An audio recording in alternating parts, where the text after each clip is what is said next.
Liverpool Football Club went 13 points clear at the top of the league. Is the title race over? Is a question we will speak about today. Isak has been linked again, and now Joshua Kimmich has had a contract retracted by Bayern Munich and has been linked with Liverpool. And the rumors are true. We are running late because Hassam was running late. Big up to everyone. Let's get into it.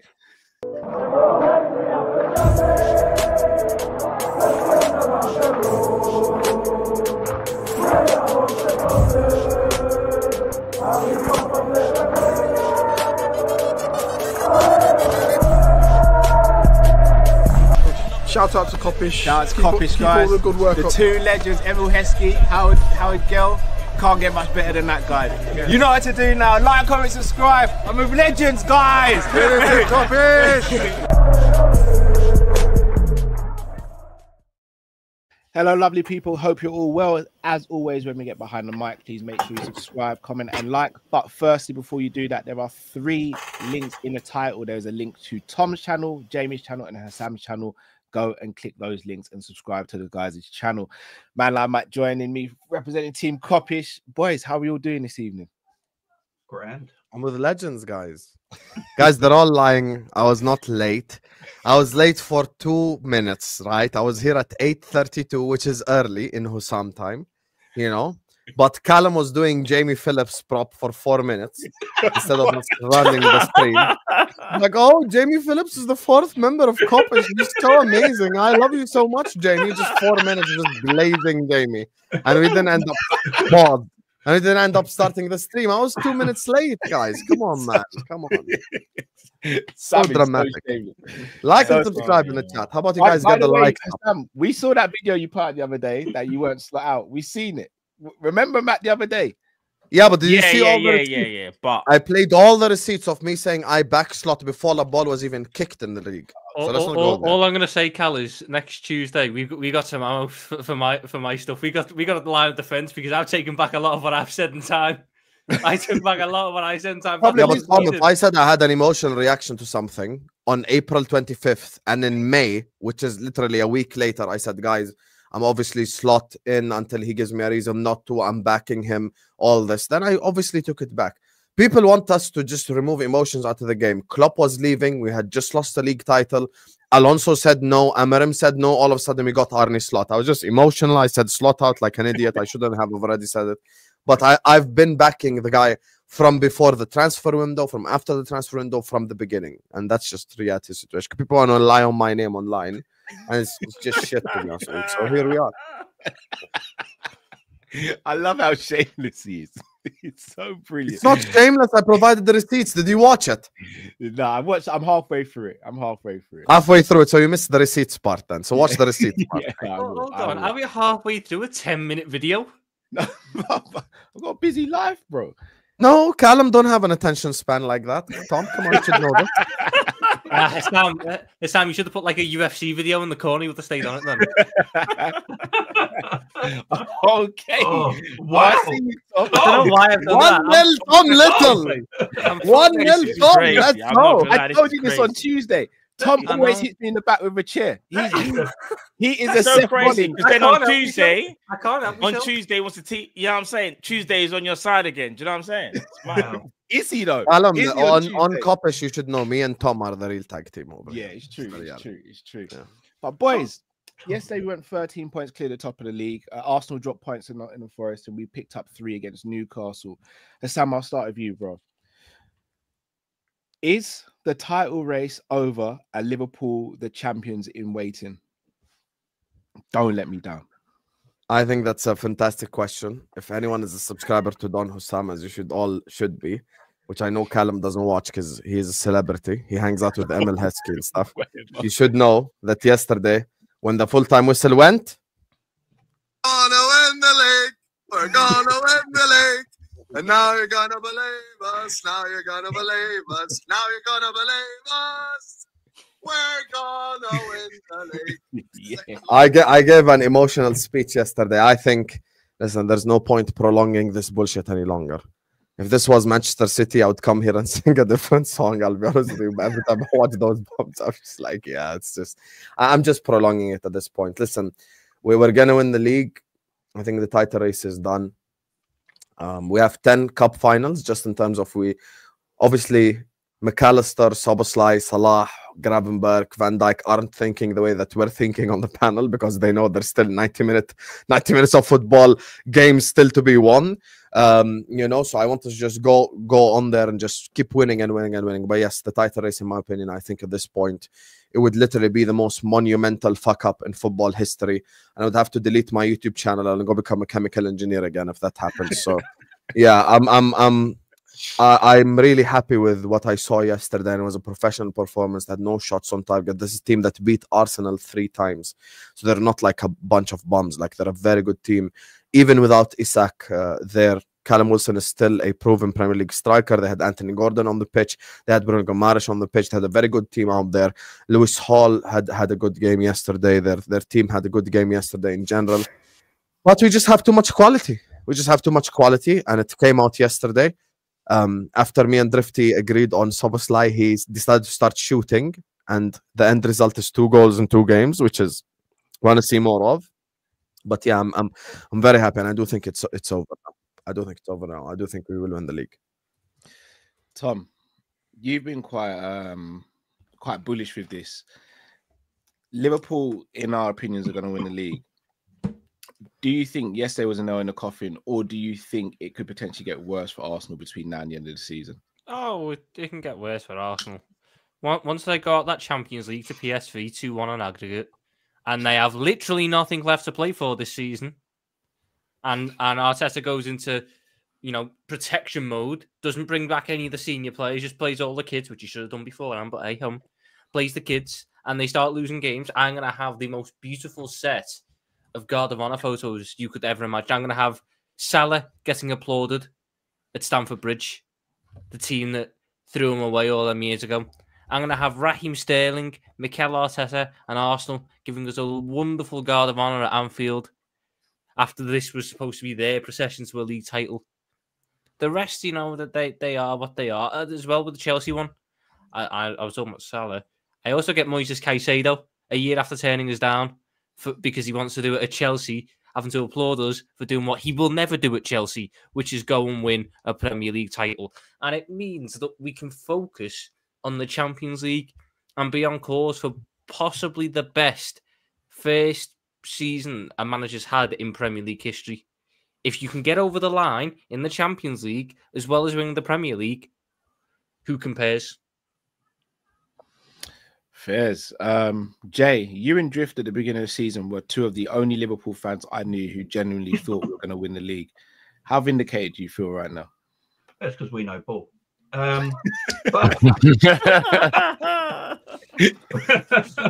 Jamie, I'll do the seldom won't reveal what you said when you first joined the stream. I think that sentiment will go straight out the window. We're keep that secret. Keep it secret, okay? No, look, I did a lot of research on Arne Slot when I knew we were going to get him as our coach, and they called him head coach. Ain't he? He's not a manager; he's a head coach of our football club. So I did a research on him in his career in the Netherlands. You know, even as a player, you know, as a coach, what he did over there for Feyenoord. You know, the city of Rotterdam is quite a lot like the city of Liverpool as well for the people and the stuff like that. And you know, he gets very close to the fans and what he achieves over there with the team, with the players, the way he keeps players fit against the 2 giants in PSV and Ajax. And I thought, that's a good coach, man. Bring me that kind of coach at this football club. And with the players we got, look, he turned up to Liverpool and there's a Bentley in the garage, you know, and, you know, all he has to do is give him the keys and let's see how you go. You know, he's got quality players there.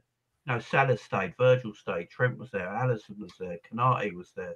You know, you got this new midfielder had a year together and now more experienced.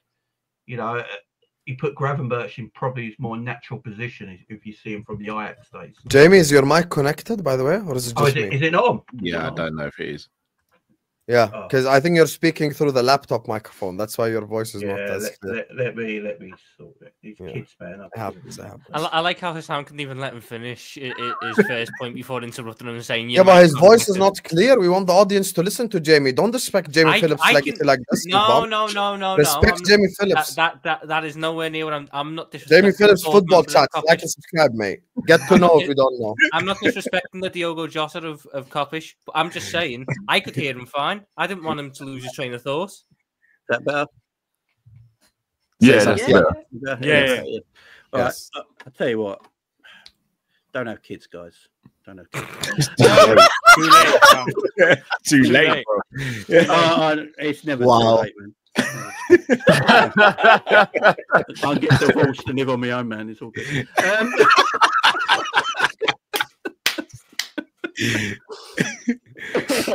But yeah, as I said earlier with Slot, yeah, he's the best coach. And what the last two games in particular have showed me how good he is tactically as a coach as well. When you compare how we played against City to then how we play against Newcastle, how tactically he can set up.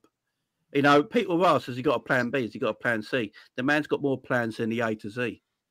You know what I'm saying? This guy is tactically, I think, apart from Pep Guardiola, probably the best tactical coach in the Premier League.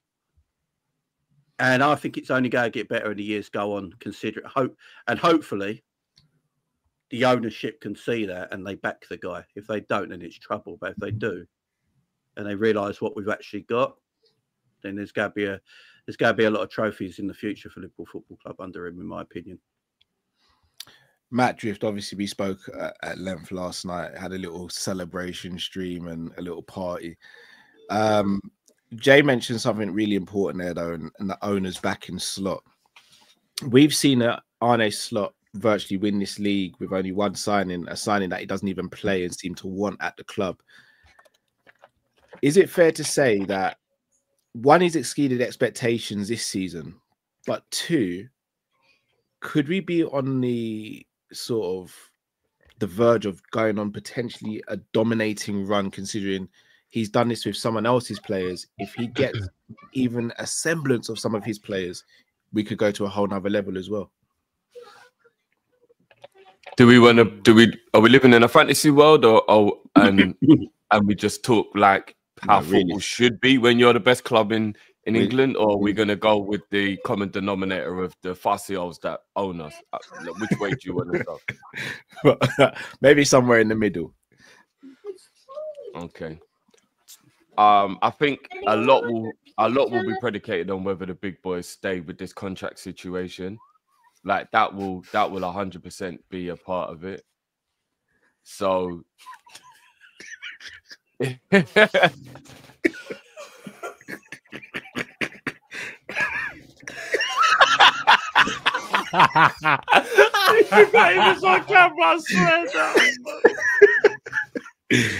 know that pain. I know that pain he's going through right now. You good, Jay? Yeah. Sorry. You ain't got to apologize, bro. It's cool, bro. It won't be happening again. It won't be happening again. Don't worry. Yeah. So basically, if they're here, then I think what you just said, Kyle, is probably as inevitable as Thanos. If they go, then that's where the problem will be, because I know for a fact that you can't even replace those players because they're too good to be replaced. This isn't a scenario where you're like, oh, how much money will FSG invest to replace them or whatever? They can't be replaced. They are the two best players in their position. And you know what? I'll even include Trent, because I don't even know if there's a right back in the world better than Trent, if I'm being honest. They're the best players in their position in world football. So you can only go backwards if they leave. Yes, they're at an age where you've got a plan for the future, but as of right now, you go backwards if they leave. So I think it's very, very important that that is done for us to be able to kick on and go on and for the next few years be what you're saying we will be. In regards to Slot's ability to do it, though, we don't know what he's like in terms of his talent ID and who he will ask Hughes to get and Edwards and whatnot. So that part still is in the air a little bit. But from what we've seen already, when he gets hold of a player that has any form of talent, he improves that player. So I will still trust that if he goes and buys somebody, as long as that person has the ability, he will be able to get the best out of that player. So, bro, the future's bright, man. I can't really, I can't, as long as the big boy, at least 2 of the 3 stay. And if I'm being honest, I'm not being shady to Trent. I love the kid and I want him to stay. Virgil and Mo are the ones who have to be sorted the most. Those 2 cannot leave this football club. They just can't. Like, for me anyway, I don't know if people agree on that. I agree. Right. Matt, I'm going to come to you on this one. And before I say this, this is no shade on Klopp before anyone goes left with this. Given that Slot has shown how tactically flexible he is, and given the fact that he's shown he's able to make players adapt and do all these things that Klopp wasn't able to do potentially, are you less concerned if we lose someone like a Trent now and, God forbid, a Salah and a Virgil? Not saying we'll get someone as great as they are, but is there a consensus that he may do something tactically which changes us so he still gets the best out of the squad potentially? He probably could to maybe paper over the cracks, but the common denominator goes back to what Drift was saying, and that's in terms of FSG.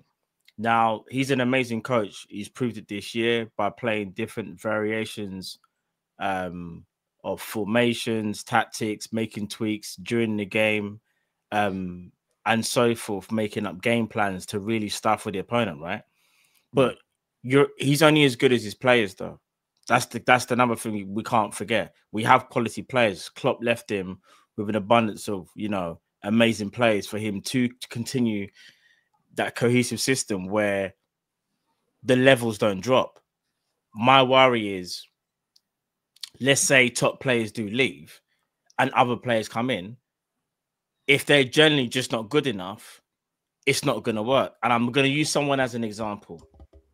So far, it hasn't really looked like Kiesa's worked. And I don't think that was a slot signing. That was probably an FSG signing. And if we're being honest, as great as Chiesa has been or not been, you kind of want more. So it kind of falls with FSG here. The manager, as I say, the coach can coach. Yeah, we know that.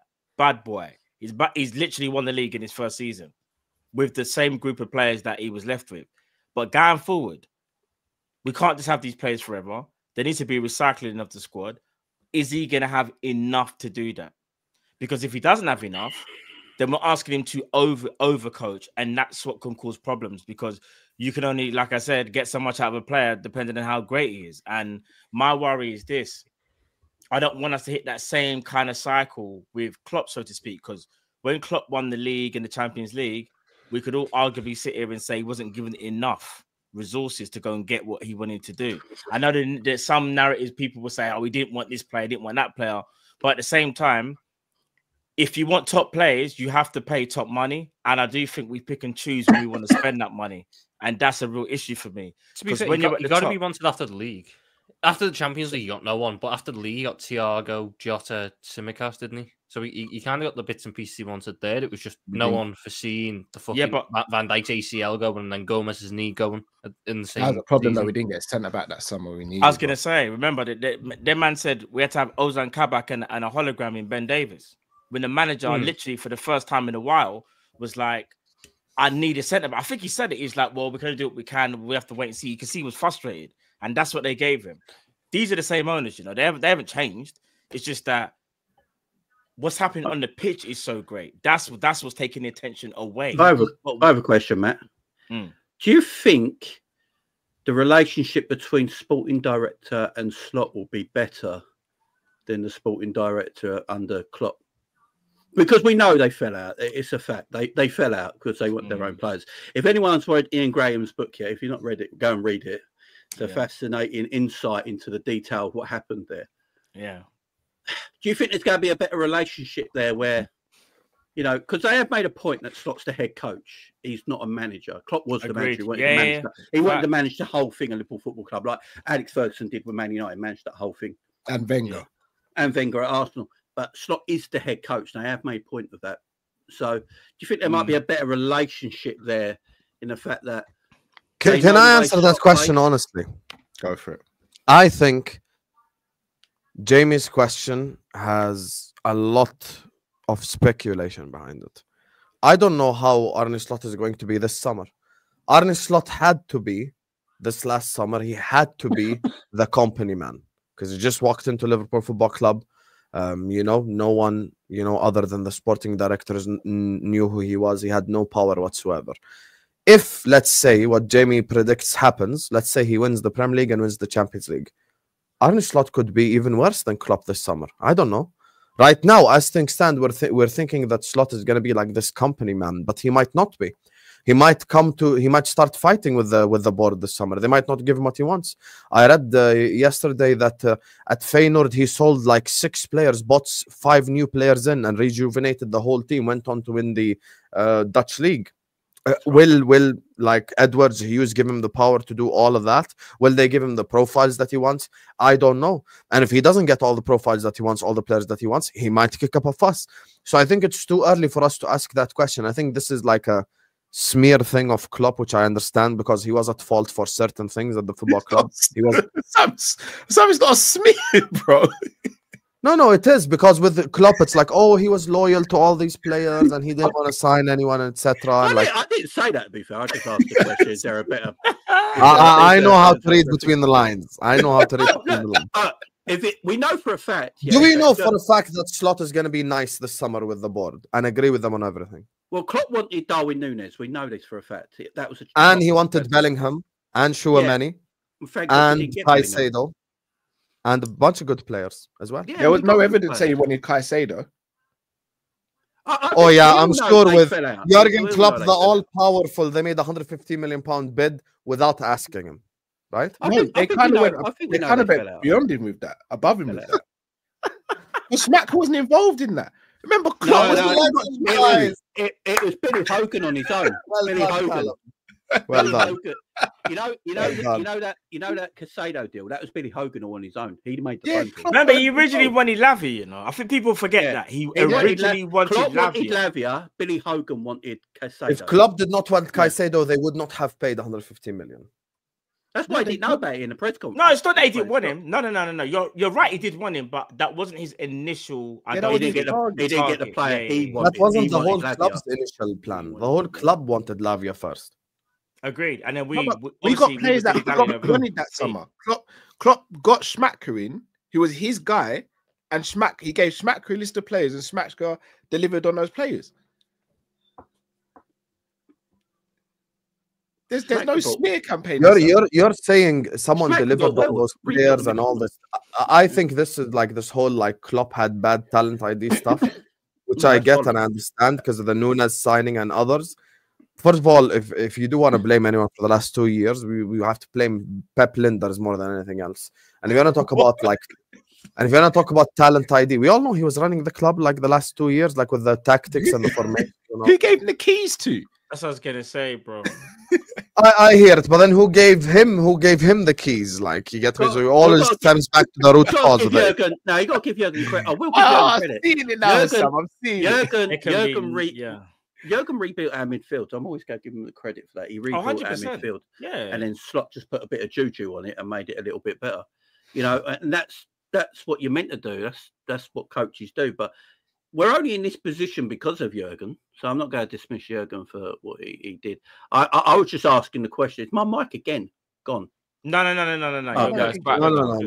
I was just asking again. All I was asking, would there be a better relationship between manager and sporting director? Yeah, but we don't know that. That's all. No. But what Jamie's saying, he's obviously you can't give like a definitive answer. What you can say though is kind of what you've already said though, Sam. It's like obviously it's his first season. He's not going to have that much say anyway. And the PR line is Slot said me, Richard Hughes, and whoever looked at the squad and we wanted to analyze it and see what we wanted. Fair enough. So he's gone and done that, yeah. But he's also gone and said, I think it was last week, where he was like, for the summer, yeah, we know the targets that we want. I'm not going to reveal them now.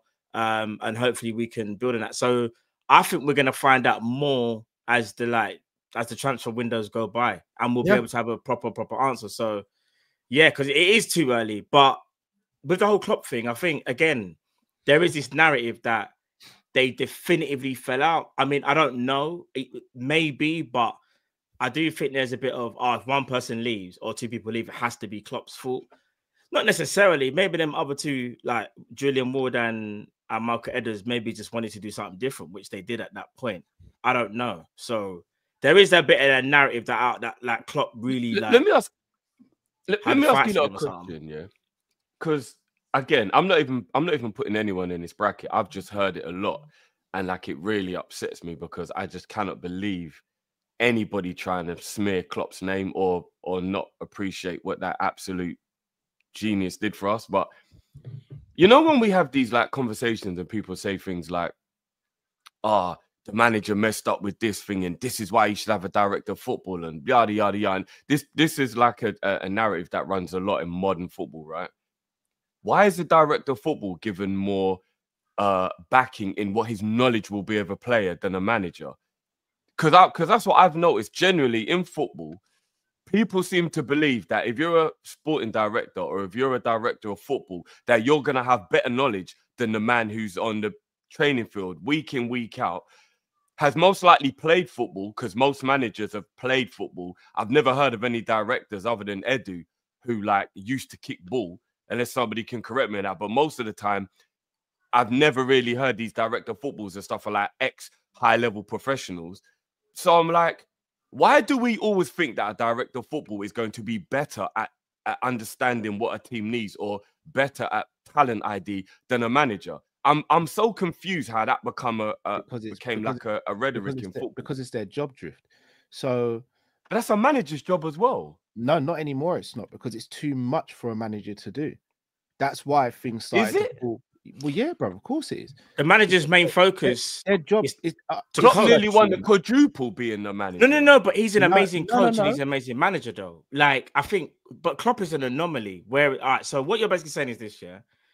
Why would the sporting director have, I don't know, a better talent ID, for example, than the manager? Yeah, because that's their job. Yeah, the manager. That doesn't mean they're better, right? No. But the manager is literally going to coach the team that he has. He's going to identify what he needs. Yeah, that's going to fit his philosophy and the profile that he wants. He then says to the sporting director, "This is the profile of player that I want. I need you to go and scout." It's very rare these days, and I say these days now, that the manager, you'll see him fly to flipping Holland and go and watch the game. That's why the scouts are there. It was never really like that, though, Matt. Scouts have always existed, and that was who the manager entrusted to go and pay attention. But there was many times. But bro, even back in the day, though, remember the scout. Think about how big scouting networks are now to this day, compared to so why can't a manager still be a manager and get his scouts to go and do what they did back? Alex Ferguson would send his scout. If he thought he Alex Ferguson turned up to a lot of games as well. He was sending scouts to go watch the player. It's a different time now, bro. We can't compare. No, I get it's a different time. What I'm saying is, what is the difference between a manager in his off time thinking about, I need a left back? He's got time, remember, because when they're not on the training field and they're not playing the game, he's still got time to look at who he thinks could be a good left back in world football, and then send a scout and go watch this guy for me for 6 months because I want to know if he's as good as I think he is. That don't need a director of football. A manager can just. I agree with Griff. I agree.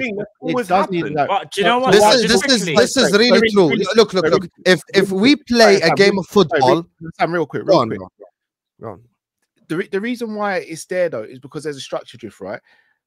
We can all sit here and say the most success we've had as a Liverpool in our lifetimes here is when Edwards and Klopp were working in sync. I think we can all agree to that. We're not going to sit here and say absolutely everything that Edwards and Klopp did together worked. Again, no shade here. Naby Keita didn't work out because of injuries. Ox didn't work out because of injuries. Other players didn't work out. But we can all sit here and say, without shadow of a doubt, that the best Liverpool have been is when Klopp and Edwards were in sync. When I say they're in sync, this isn't Edwards says, you're buying that player, and Klopp goes, okay, yes, sir. No, there's a back and forth. There's a debate there, and then they come to an agreement. But when one side goes, you're having this, and that's the problem, and that's it, no questions asked, that's a problem. In the same way, if the manager goes, I'm not listening to what you say anymore, I'm doing it this way, that's the problem. When everyone's working in sync, that's where things will go fine.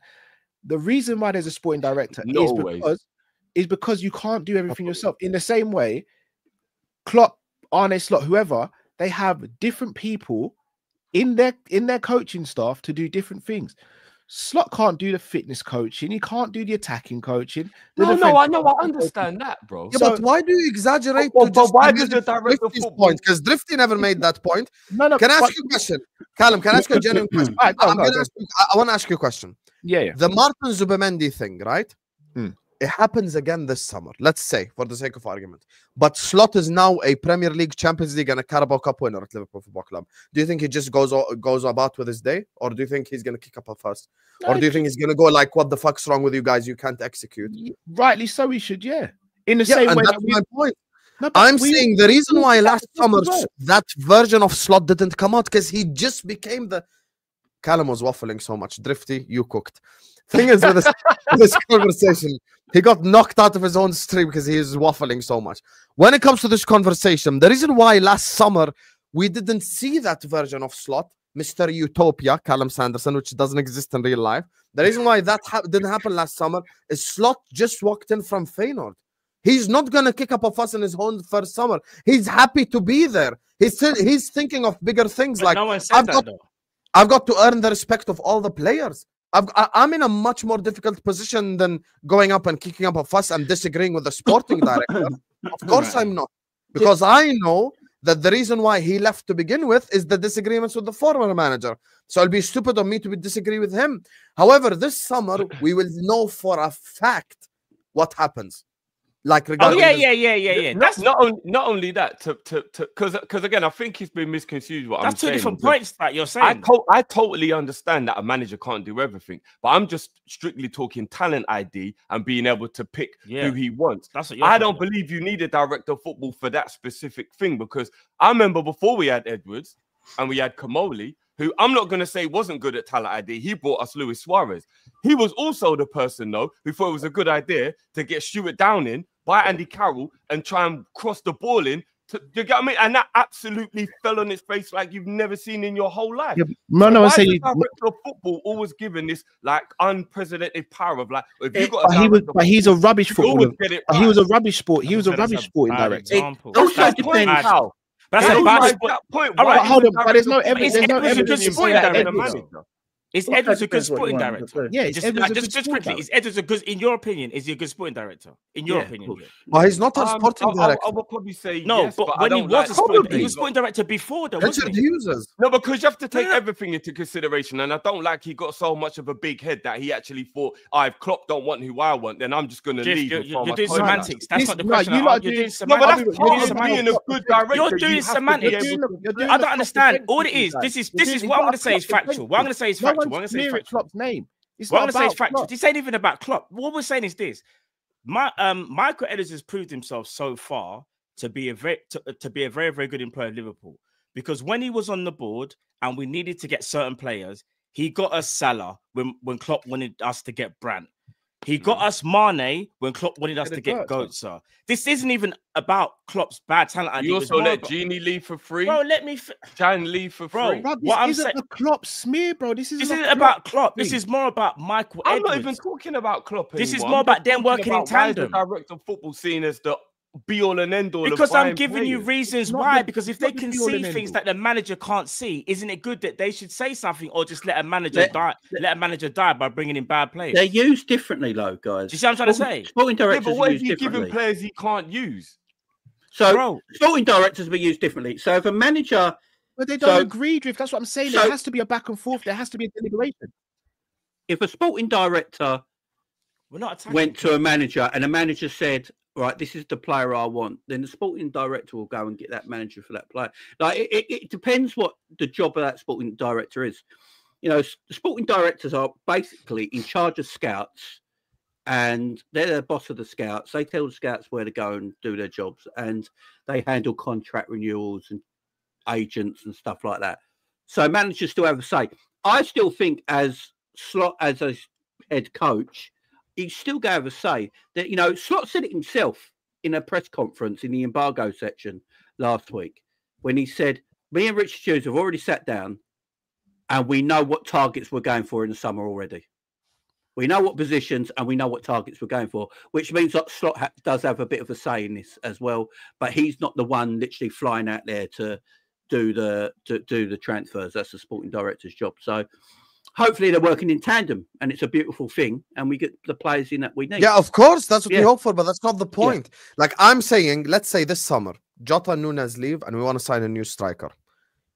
Let's say Edwards and Hughes' solution for a striker is Dominic Solanke, as an example, or Romelu Lukaku, or any striker on this planet. That's who they want. Slot doesn't want Romelu Lukaku, doesn't want Dominic Solanke. Then what? Then they've got to come to a compromise. Bro. I don't think they'll go for a player that he don't want. No, but Cal, this is the point. The compromise will be Edwards gets what he wants. Otherwise, he throws his toys out the pram. Like he did with Klopp. He did it with Klopp. He left because Klopp didn't want to take everything he said as gospel, so he bounced. Or maybe they weren't seeing eye to eye, and he saw it as, well, there's no point me being here if he doesn't really want to do what I want to do. We're never going to know. I'll leave. We're never going to know. However, the fact that he came back when Klopp left. Bro, Klopp's not good, bro. Klopp makes mistakes. This isn't about Klopp. But you're making it about Klopp. No, I only mentioned Klopp because I'm saying that's how we fell out on this last time. Edwards, Callum. So Edwards, if he doesn't hear what Slot is saying and he thinks that what Slot is saying is wrong, what happens again this time? So because he's got more power now. Yes, that's what I'm asking. So what Hassan's saying is true. It probably means that Slot will end up with players he don't want because Edwards is going to go, I've got the power, shut your mouth and take what you're given. Right? And then don't we have a problem then? Based on what? Based on the fact that when he wasn't getting the players he wanted with Klopp because Klopp had enough power to veto it, he bounced. So basically, it's going to happen again. That's what you're saying. If my opinion is not valued, what's the point of me being here? But your opinion is valued. It's just the manager in that moment didn't want who you wanted. To be fair, look, Edwards don't work for Liverpool anyway. He works for FSG, don't he? Our sporting director is Richard Hughes. Richard Hughes is Slot's boss at the end of the day. And they got to work together and hopefully build a club next season that makes the seasons more successful. So we just have to hope that's the case and that they have a good working partnership and get the players in that you both agree on and sign contracts. I don't get why it's so hard. Go on from there. They'll have debates and then they'll come to a compromise. Disagrees with that point, Callum. You're arguing something we're not arguing. I asked you a question based on what me and Drifty are saying. That's why he agreed with my question. I'm saying, let's say, okay, he wants Dominic Solanke this summer. Richard Hughes. Slot doesn't want him. What happens next? Then they have to come to a compromise. No, but Cal, there won't be a compromise. Slot will just be given Dominic Solanke and they'll have to deal with it. I think he's going I agree with that. There's no compromise. I think he's going to get players that suit the way Slot wants to play. But we don't even... Are you going off the Chiesa thing? Because right now, I don't understand where you guys are getting this from to say that this is definitely going to happen. Yeah, where is this coming from? I'll tell you where this is coming from. This is coming from as soon as Slot was hired.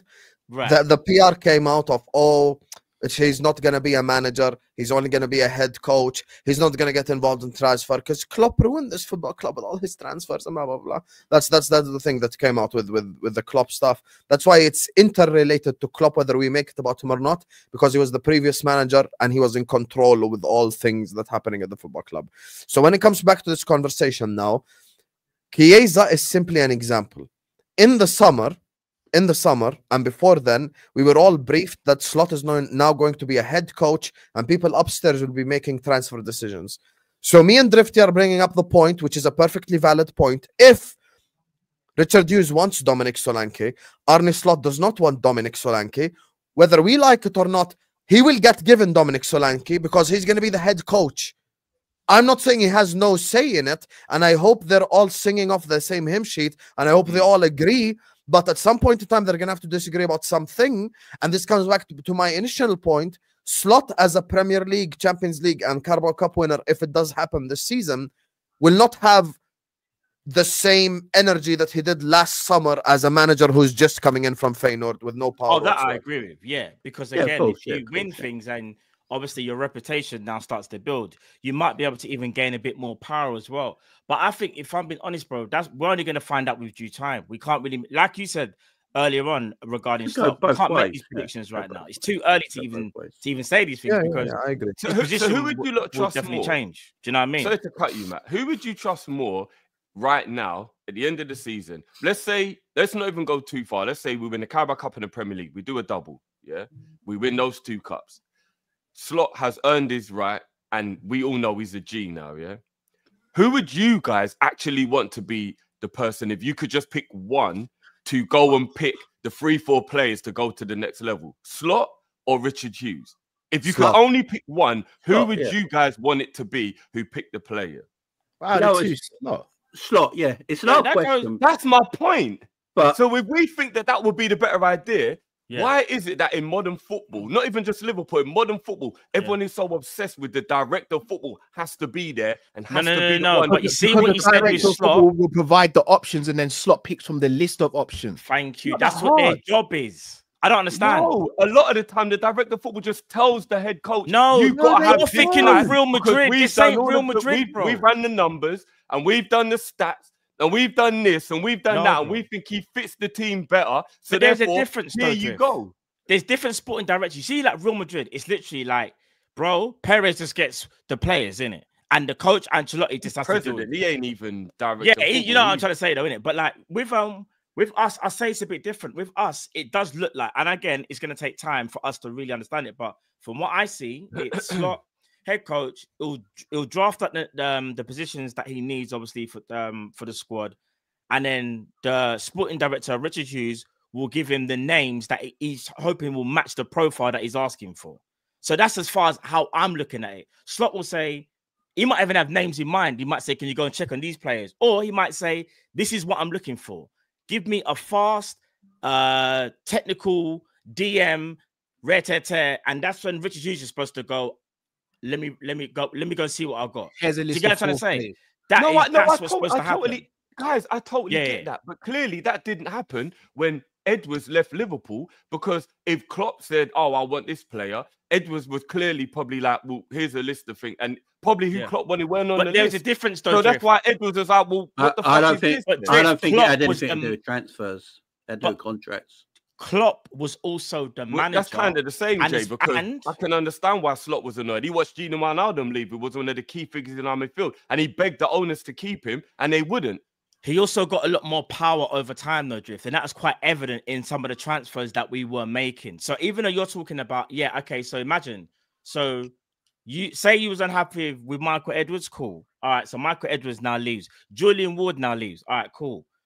Klopp practically ran the transfers. That's quite widely known, isn't it? And to be fair, you could arguably say maybe should have been, because he won all these trophies. Reputation now is at an all-time high. Why shouldn't he have power?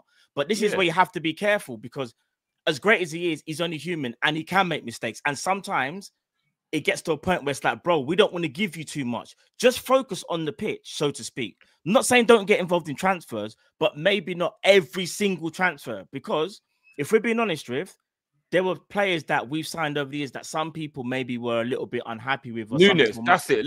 Let's just call a spade a spade. If Liverpool never signed Nunes, I don't think anybody would think Klopp made bad signings. Who else did he sign that was bad? Calvin and Ramsey didn't make sense. Carvalho didn't really make sense. That's what I'm going to say. There's other players, and not only that, cheap things where you take a chance on an upcoming talent. That happens every day. People were willing. Remember, work, bro. Even people were even starting to question at this time, what's Klopp doing with these signings? Remember, brought in Cody Gakpo. Cody Gakpo never really played in left wing. But sometimes, do you know what I mean? Played in the midfield, played striker. And then what happened? And this ain't the Klopp attack. Then what people start to do was question and go, so then why did we buy him? What's his profile? What's he there for? Do you get what I'm trying to say? But he's a good player. So that wasn't... No. We knew he was a good player. But he was mispro... That's what I'm trying to say. Yeah, but misprofile, that can happen with any player.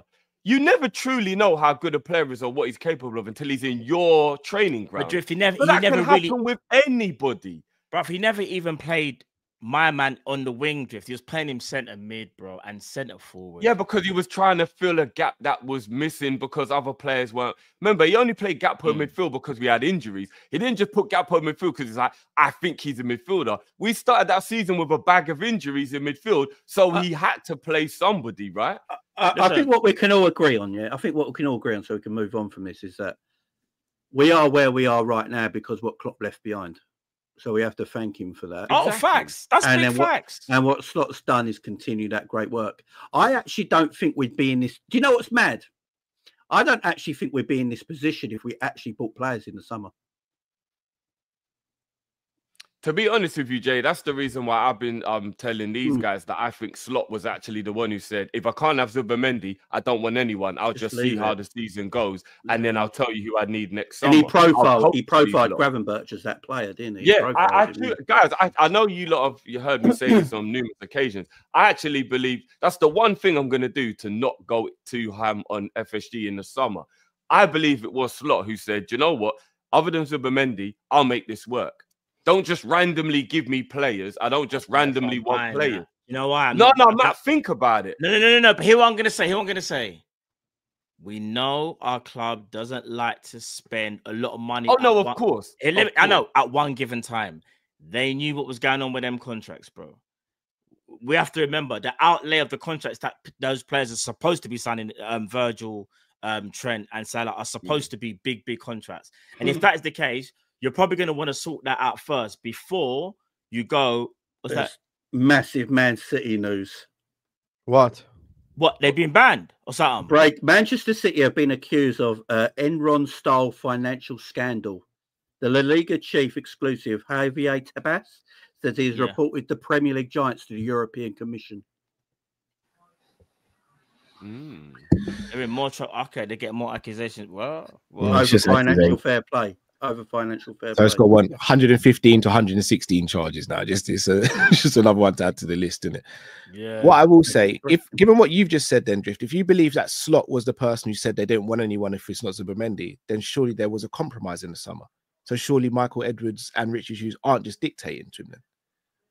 Because they could have turned around and said, but like Matt said, you're right. But like Matt said, because we don't want to spend money, that was an easy compromise. Oh shit, you don't want any money? Oh, go for it.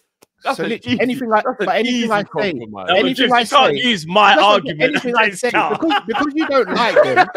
No, but here's the thing. I'm not an FSG person, as we all know, yeah. But I can also sit there and go, "You're what?" As we all know, or else I'll bring up tapes about the Slot stuff again. We can play these games. The difference between me and others is I may not like FSG, but I'm not going to sit here and just be pro Klopp with everything he did. Klopp had his flaws as well, just like FSG does. So two things can be right at the same time. Look at you. FSG, did you just hear the statement you just made?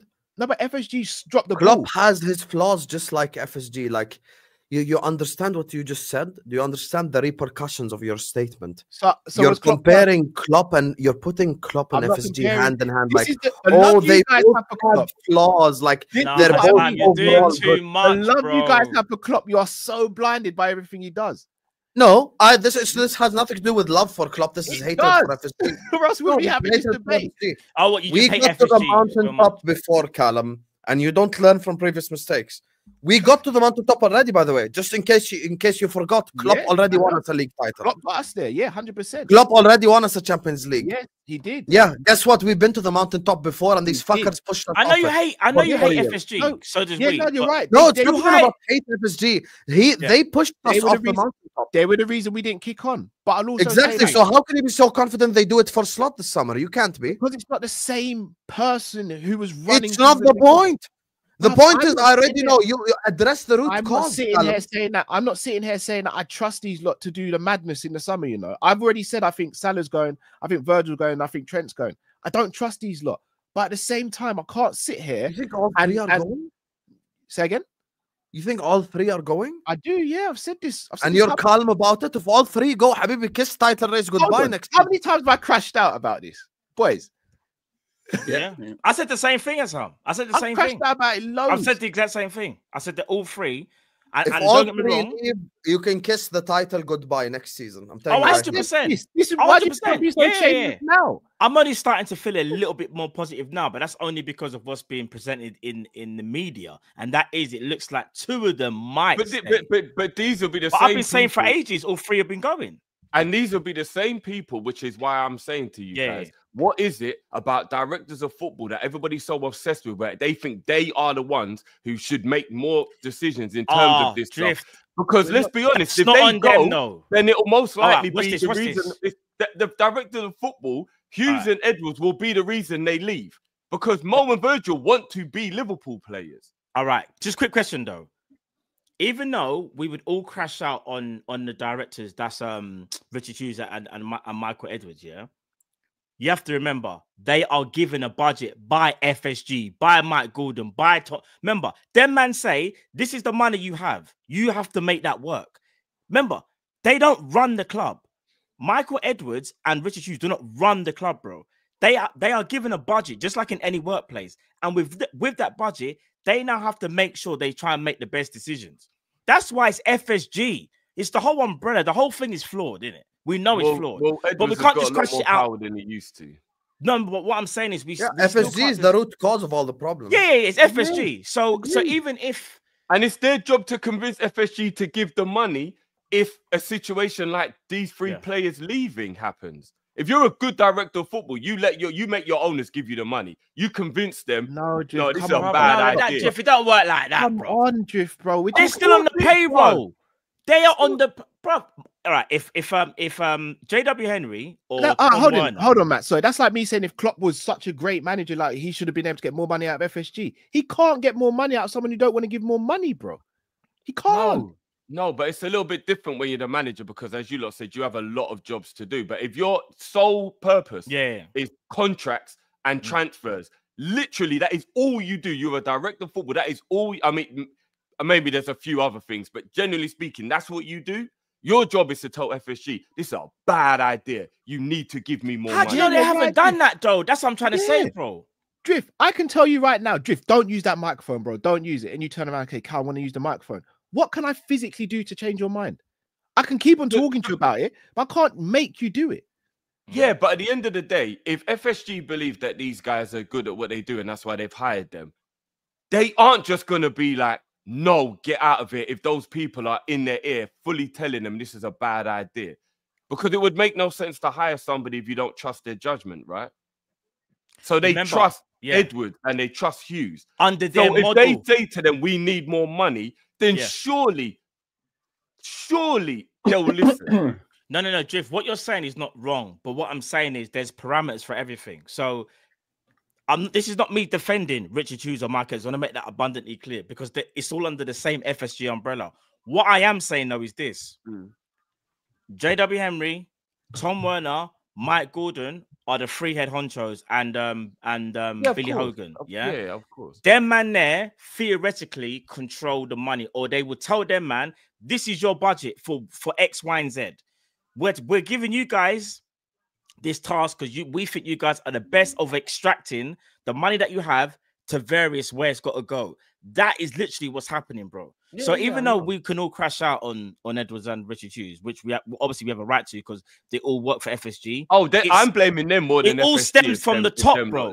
That's why we need new owners because it all stems from the top. It don't matter what's I get that. Hold on, Drift on a real then. Yeah, do you get what I'm trying to say? By the way, I'm like you. I'm not a fan of Richard Hughes. Richard Hughes has got to change my opinion on him because I'm not rating what Richard. Yeah, it's a big summer for Richard Hughes. Yeah. Oh, 100%. But Drift, imagine Richard Hughes is going to them like FSG and going, look, we need to give Virgil 300k, we need to give Mo 400, and they turn around and go, we ain't doing that. Cal, what if they do, though? If they do, then that's Cal, do you want my honest opinion, honest answer to that? If I'm Richard Hughes, I'll walk away because you're making me look crap at my job. I'll walk away. Hold on. Wait a minute then. So why is it Klopp? So should Klopp have walked away then? No, but a manager is everything, bro. He manages, he goes to games, he trains. We're talking about somebody where your sole job and what your reputation is on is this one thing. Richard Hughes is going to have his whole name tarnished if he is the director of football that let Mo Salah and Virgil van Dijk and Trent Alexander leave Liverpool. It is within his best interest to say you're making me look stupid. Klopp had his name tarnished to the point where you got Arsenal fans and other rival fans saying, how are you not rating this Klopp guy when he's only got one Premier League title? And people like me are arguing, going, because he's got FSG behind him. And then when people go, oh, why didn't he walk? You turned around and said, because he loves the club, he doesn't want to do that to the club because he loves what he's doing. So why is it so different? Because as a manager, you have a relationship with the players, with the fans. Richard Hughes don't have a relationship with us and the players are not in the same way. Klopp fell in love with Liverpool in a completely different way than anyone else would. Edwards was a Liverpool fan. Yeah, but he still don't have a relationship with the fans. But he is a fan, bro. But does he have a relationship with the fans? No. Whether he has a relationship or not, he's a fan, bro. But he does not have a relationship with the fans, so he ain't going to put up with things the same way a manager would. Because a manager feels like he's responsible for all of us. Stay with us, bro. Stay with us, bro. Let me ask Assam a question. Yes. Assam, just to get to the bottom of it, yeah? Would you all agree that the common denominator is FSG and they just need to go? Because no matter how you spin it in terms of like sporting directors, who signs, who doesn't sign, it all stems from them. And if they don't think these players are worthy of staying, we know what the issue is, isn't it? FSG. The reason why this whole conversation is so cute is because in the summer, when the budget is 40 million plus sales, we're gonna come back to the same stuff all over again. Yeah. When I've got to sell about 4 players, 5 players to get 4 or 5 players in, and all of a sudden I have to, like, you know, sell my kidney to fix my tooth, you guys will come back and be like, oh yeah, FSG actually are the problem. Callum won't be edgy anymore, and you say, oh yeah, I realize it wasn't actually. I've kept it consistent the whole time. Callum, I got asked a question by the host of the show. Can I answer it? Thank you very much. Big up Callum, my guys. FSG until the day I die. Casado. Anyway, as I was saying, sorry guys, I just have to speak on FSG because it's just, I just know already what's gonna happen this summer. I just know we're all gonna be disappointed. Whoever does transfer videos, whoever doesn't do transfer videos, whichever player is linked, whichever player is not linked, we're having serious conversations about Alexander Isak. Do we know who we are? Like, do we actually know the football club that we support and who we're like? I'll put to you this way: we've been talking about DM for the last like 12 months, actually longer probably. It was a club era, right? Yeah, we got seriously linked with Baleba. We know for a fact we need a left back, a center back, a DM, and minimum 1 forward line player. I'm not gonna exaggerate and say 2, 3 here. No, we have a very good squad. We need those 4 positions if we want to challenge next season, plus all the players staying. So now with these 4 players, add in the fact that one of Robertson Tsimikas is leaving, Gomez and Kwanzaa, one of them is leaving this summer. Add in the fact that forward line players, it's been reported that Jota and Nunez are leaving, and Diaz could ask to leave. Add in the fact that Elliott is going to leave this summer. And now think how much work we need to do with the squad this summer, which is why all these conversations regarding Richard Hughes and Arne Slot and them agreeing and disagreeing, we will know for a fact this summer, and they still have to execute. We are the biggest, sexiest football club when it isn't time for execution. From September until May, we are linked to Ronaldo, Messi, Zidane, Cannavaro, Nesta. And in those 2 months of the transfer window in the summer, and in the 1 month in January, we are linked to Kerkez, and we're linked to all the regular aspects that we've gotten, Hoysen, whoever it is. So if we're talking about, you know, and this is why when Drifty from the beginning, when he answered his answer, I just smiled because I knew what he was saying is true. He's like, oh, are we going to go back again and win it next season? Are we going to talk about real life that we exist in? Or are we going to talk about like what, utopia? Or like, oh, everyone's going to be like, we're going to come back next season and let's run it back and all. This is not reality. We know how this club operates. We know who we are owned by. And at the end of the day, FSG have gotten us to the mountaintop before. They have done. But keeping you at the mountaintop is more difficult. Becoming the most successful channel on YouTube is one thing, but staying as the most successful channel on YouTube is another.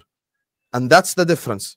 You guys know it. You guys have seen it. You guys in your own journeys in life as Kopish, as Jamie Phillips, as Don Hussam, we've seen it. Sustaining and maintaining something is more difficult than getting there, because getting there, you're just all over the place. You work, I'm like, oh, my name is Hussam. I'm on the terrace for the first time. I'm on Kopish for the first time in 4 years. I'm working here. I'm working there. Putting my face everywhere. But then when you get to the mountaintop, you have to become like, it's a different element. It's a different life you're living. And this is the thing that's going to happen this summer. And I suspect, and I do predict, Arne Slot, with his Dutch honesty, will have something to say this summer in some press conference that might trigger some people. Specifically if he ends up this season winning multiple trophies. And exactly what Drifty said, even if it's just League and Carabao, I'm not even going to exaggerate. League and Carabao, right? This summer, the way that he's been cussing out some players publicly, he's literally telling us, I don't like Nunez's attitude in public. He's saying, I don't like the way he trained in public. He's saying Szoboszlai should get more GA in public. He's saying, I wish all our forward line players are like Salah in public. Like, he doesn't give a shit. He's just publicly criticizing these players. And if he doesn't give a shit towards the players that he works with 24/7, I doubt he's not going to come out publicly and go like, yeah, me and the board spoke. And, you know, I wanted this, but I didn't get this. I've wanted this and I didn't get that. And at that point in time, with Arne Slot being the league champion, he has a lot more power than people think. And that will have the people turn on the club as per usual. So for me, it comes back to the root cause of the issue, which is FSG. Had we had just like the Forest type of owner, an owner that wants to win, Slot would get everything that he wants this summer alongside Hughes. Okay, we get it. Yes, the nerds with the Excel sheets are important. We know. Because the nerd with the Excel sheet knew about Huijsen. People who watch me in the chat will vouch. I'm not an ITK, but I told people about Huijsen from last summer. We wanted him from his Juve days.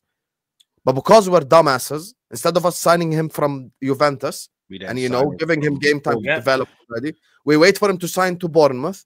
And then we go like, oh, yeah, let's pay 60 million for him now instead of paying like 5 million for him. That's like in the role. Do you know? Once again, Callum, that comes back to Drifty's point. I'm going to say one sentence. I know I spoke a lot. Sorry, Jim. I'm going to say one sentence, Callum. This comes back to Drifty's point. Where was Richard Hughes all of last summer then? All of this talk about sporting director and the nerds and the Excel. I've said this. Yeah, but where was he though? But who knows, bro? This is my problem with Richard Hughes. Yeah, he's got a big summer, man. He needs to I've said already, I'm not on Richard Hughes' wavelength, but I'm on the wavelength of having a very good sporting director. Because no one was happy with Chiesa, man. The manager by himself is insane work in 2025. It will not work. Yeah, I know. Burns you out, man. Burns you out. He basically didn't sign no one. He needs. Richard Hughes needs to prove a lot of people wrong in the summer, don't he?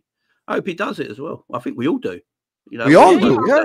We all hope he does it. I want to be sitting there at the end of when does the transfer window shut? September the 1st. I want to be sitting there September the 1st, guys. All of us, all 5 of us, back here. We bring Tom in as well. We're sitting here doing the same show in a few months' time. We're like, Richard Hughes. Fucking hell, how wrong were we?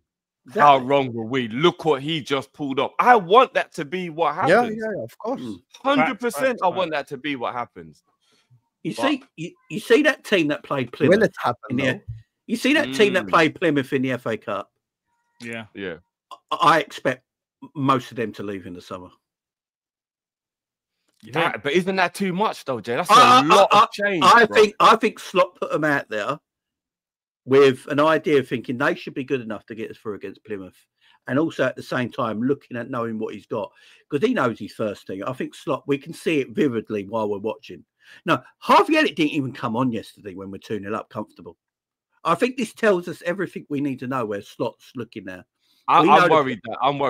We know the players. Don't say that, bro. I want to believe that Harvey Elliott will still be. I think we can all tell by the players that Slot rates by now. The season's, we're almost in March. The players that he don't rate. And I think it's quite evident now what players will leave in the summer. I said it. I think we'll spend 200 million in the summer. But it's not going to be out of FSG's, like, it's going to be through sales. I think we're going to get close to that in sales or off the wage bill and stuff like that. And then Liverpool will just put that back into the first team. Why I'm confident about it is because I heard my manager come out in a press conference and say, we've already identified the positions we are going to go for in the summer. And Slot's a very honest man, as we know, and he's very direct and bullish about stuff. So... Can I give you my 5 right now, and we'll see what happens. I was speaking about this on Big Up with my people. Big up to everyone who was on the watch along with me. I can't remember who it was, but he gave me a list of how much he thinks we'll make for all the players. Big up yourself if you're watching now. I can't remember who it was. Apologies. And basically, my argument was, why can't we have a £350 million summer when we'll probably make close to 200 mil in player sales, especially if the likes of Diaz, Nunes, and Jota leave, who we will get good money for, right? So for me, it's Kirkes at left back, Huijsen at centre back, Belieber at DM, and then João Pedro and Cunha to replace Jota and Nunes. That'll be about 350. And I think if we did that, nobody stop it. Obviously, this is predicated on Salah, Van Dijk, and Trent staying. Obviously, yeah. I was gonna, yeah. All right. If we did that, that's my summer. I don't know if anybody agrees with me or not. That is my summer, and that will be predicated on Elliott, Jota, Nunes, Diaz, Chiesa, one of Robertson and Tsimikas, like Kelleher, like a bunch of players going in. We can get 10, 20, 50, 60 mil for to bring in at least 200 mil. So all it would be 150 mil worth of spending.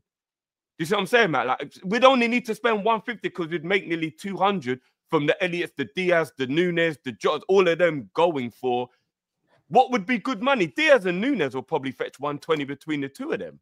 Yeah, I reckon Nunes goes for quite a bit. Nunes goes for about 70 to Saudi. And I'll be upset if those players leave him, but that's my summer. If we did that, but I doubt that all is going to happen in the summer. And I'll be all see. I'm all right with sell to buy if you do it properly.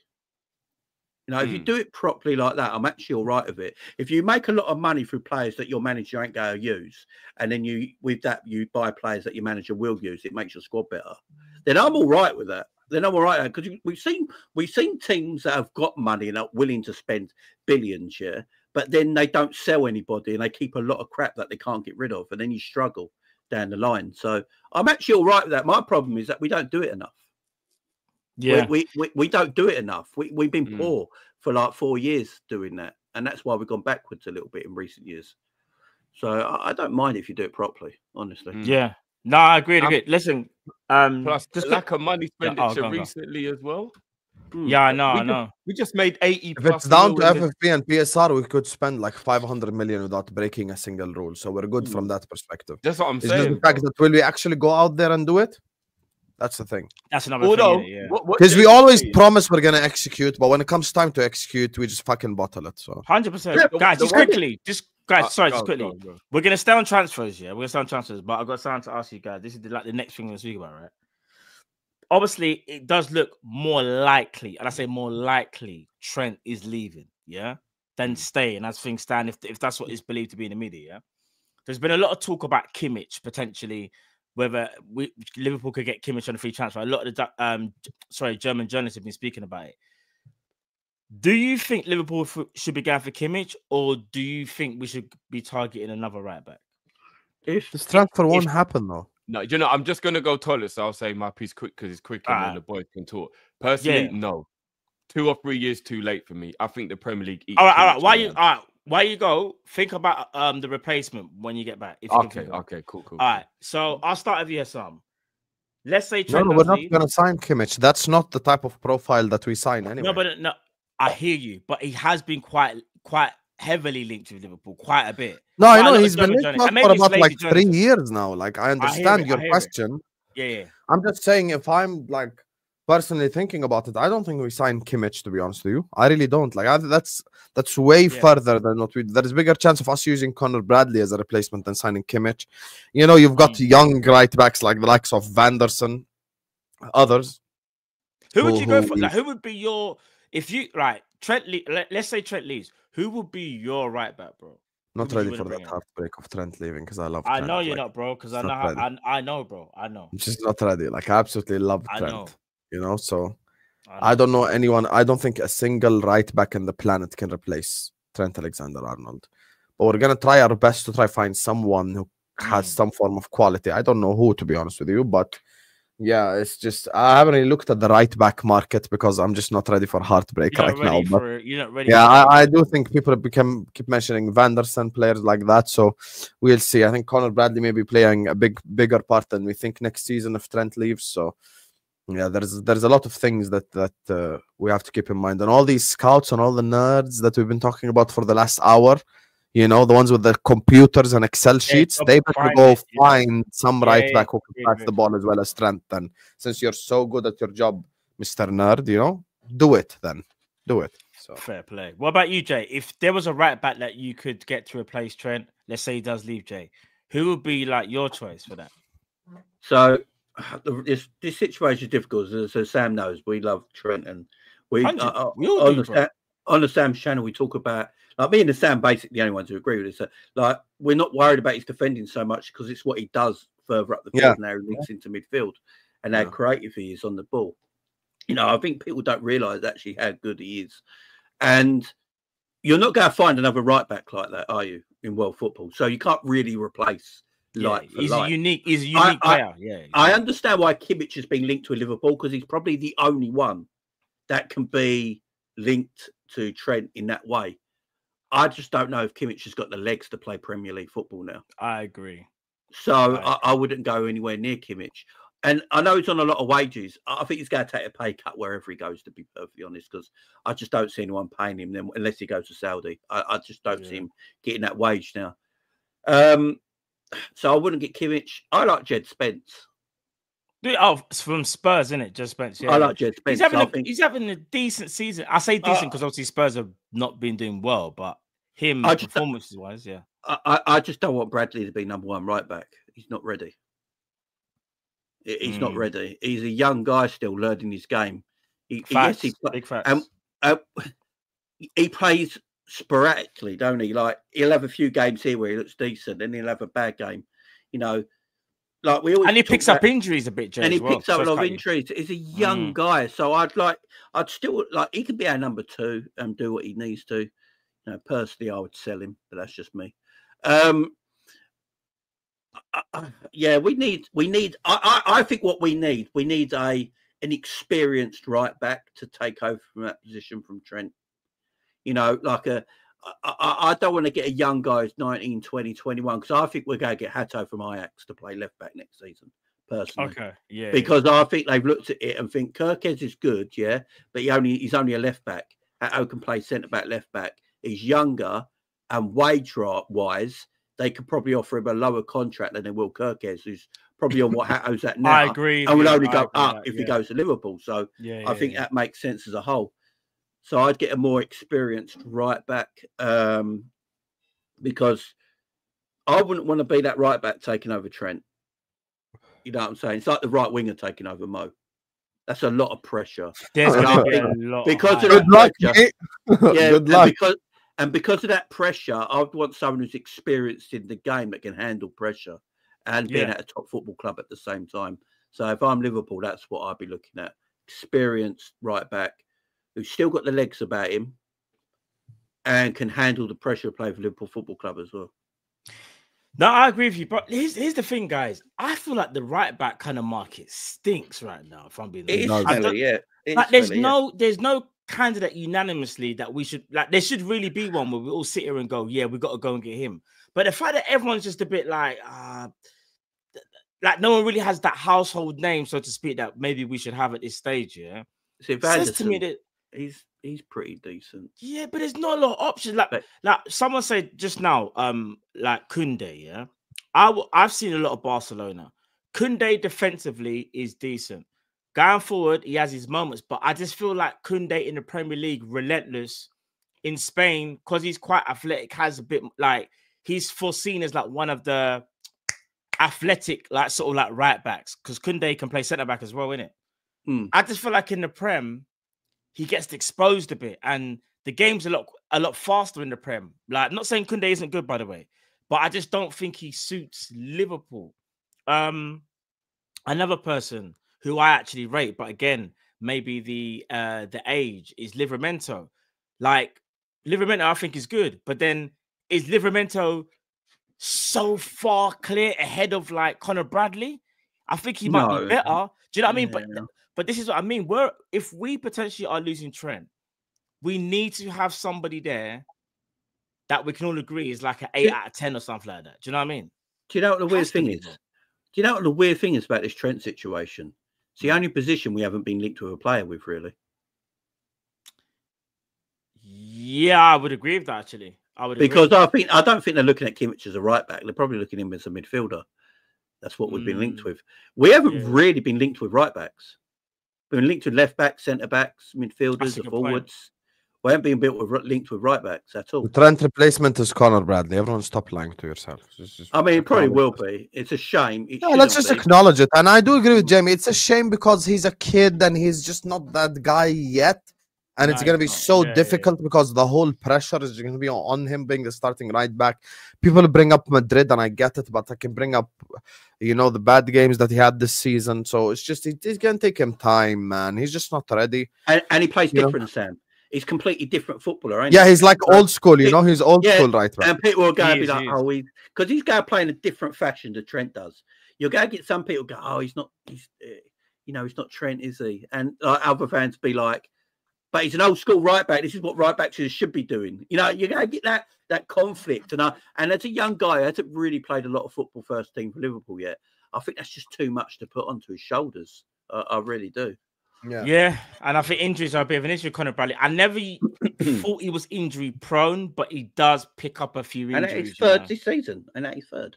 I think it might be. And I don't know, man. I feel we've got a real conundrum. Obviously, we all hope Trent stays, but it's not looking good, bruv.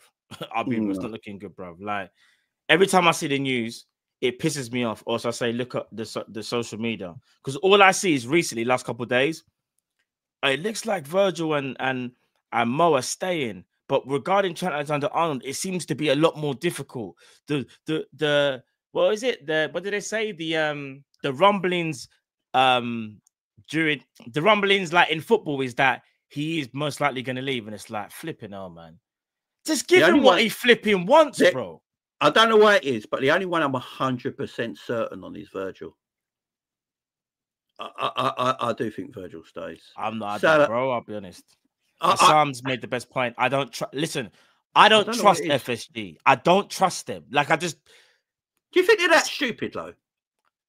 I mean, this is different. This is actually, I think with Virgil and Mo, this might be a little different to letting someone like Gini Wijnaldum go and stuff like this, because this is Virgil and Mo. Now, I don't think it's an age thing personally, because we gave Mo a superstar contract and broke our structure when he was 29 years of age, going into his 30s. So we knew, you know, we gave him that. So I don't honestly think it's an age thing. But that's one player, Jamie. And look, so to cut you, that's one player. And look what it took. In my opinion, it took Mane to leave. Because remember, Mane at that point was up for renewal as well.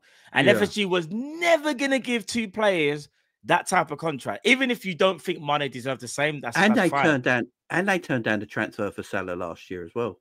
They did. Million. To be fair, they did. I've got a feeling. Like they will keep Mo and Virgil because they just think they needed at this football club. I think they look at Trent differently. I think the ownership and the people in charge look at Trent and think Trent's more replaceable, but we can't replace Virgil. I haven't changed my mind not once on this contract situation. From the beginning of the season till now, I think Virgil and Mo stay, and I think Trent leave. And I don't think it has anything to do with FSG. I'm not even blaming FSG for this specifically. I'll blame them for Salah and Virgil. But when it comes to Trent, I think it's just the pull of Real Madrid. As shit as it sounds, as crap as it sounds, it's just the fact that it's them. Had it been Bayern or PSG that want him, I think he would have signed an extension long ago. It's just because it's them. You get me? So, yeah. Damn, Callum forgot to wash his hands after his long shit. Fair enough. He went back to wash his hands. All right, guys. He went for a shit. He went for a shit. Callum Sanderson. He went for a shit. Sam, you're Jason Puncheon, if you know, you know. All right, let's move on to the next topic. Obviously, Sam, you're going to love this one because obviously, for some strange reason, we've been linked with Alexander Isak and quite a bit. And even one of the Newcastle journalists was saying, like, Liverpool been linked with him, but it would seem that they are interested. So, Sam, I'll start with you this time. I know you said you don't trust your owners, and I'm not telling you to trust your owners. But do you ever see a world where Isak ends up at Liverpool, in your opinion? Hello? Is this Rihanna? Yeah, you're breaking up with Isak Rocky. You're a subscriber to Don Hussam. Are you saying you want to get with me now?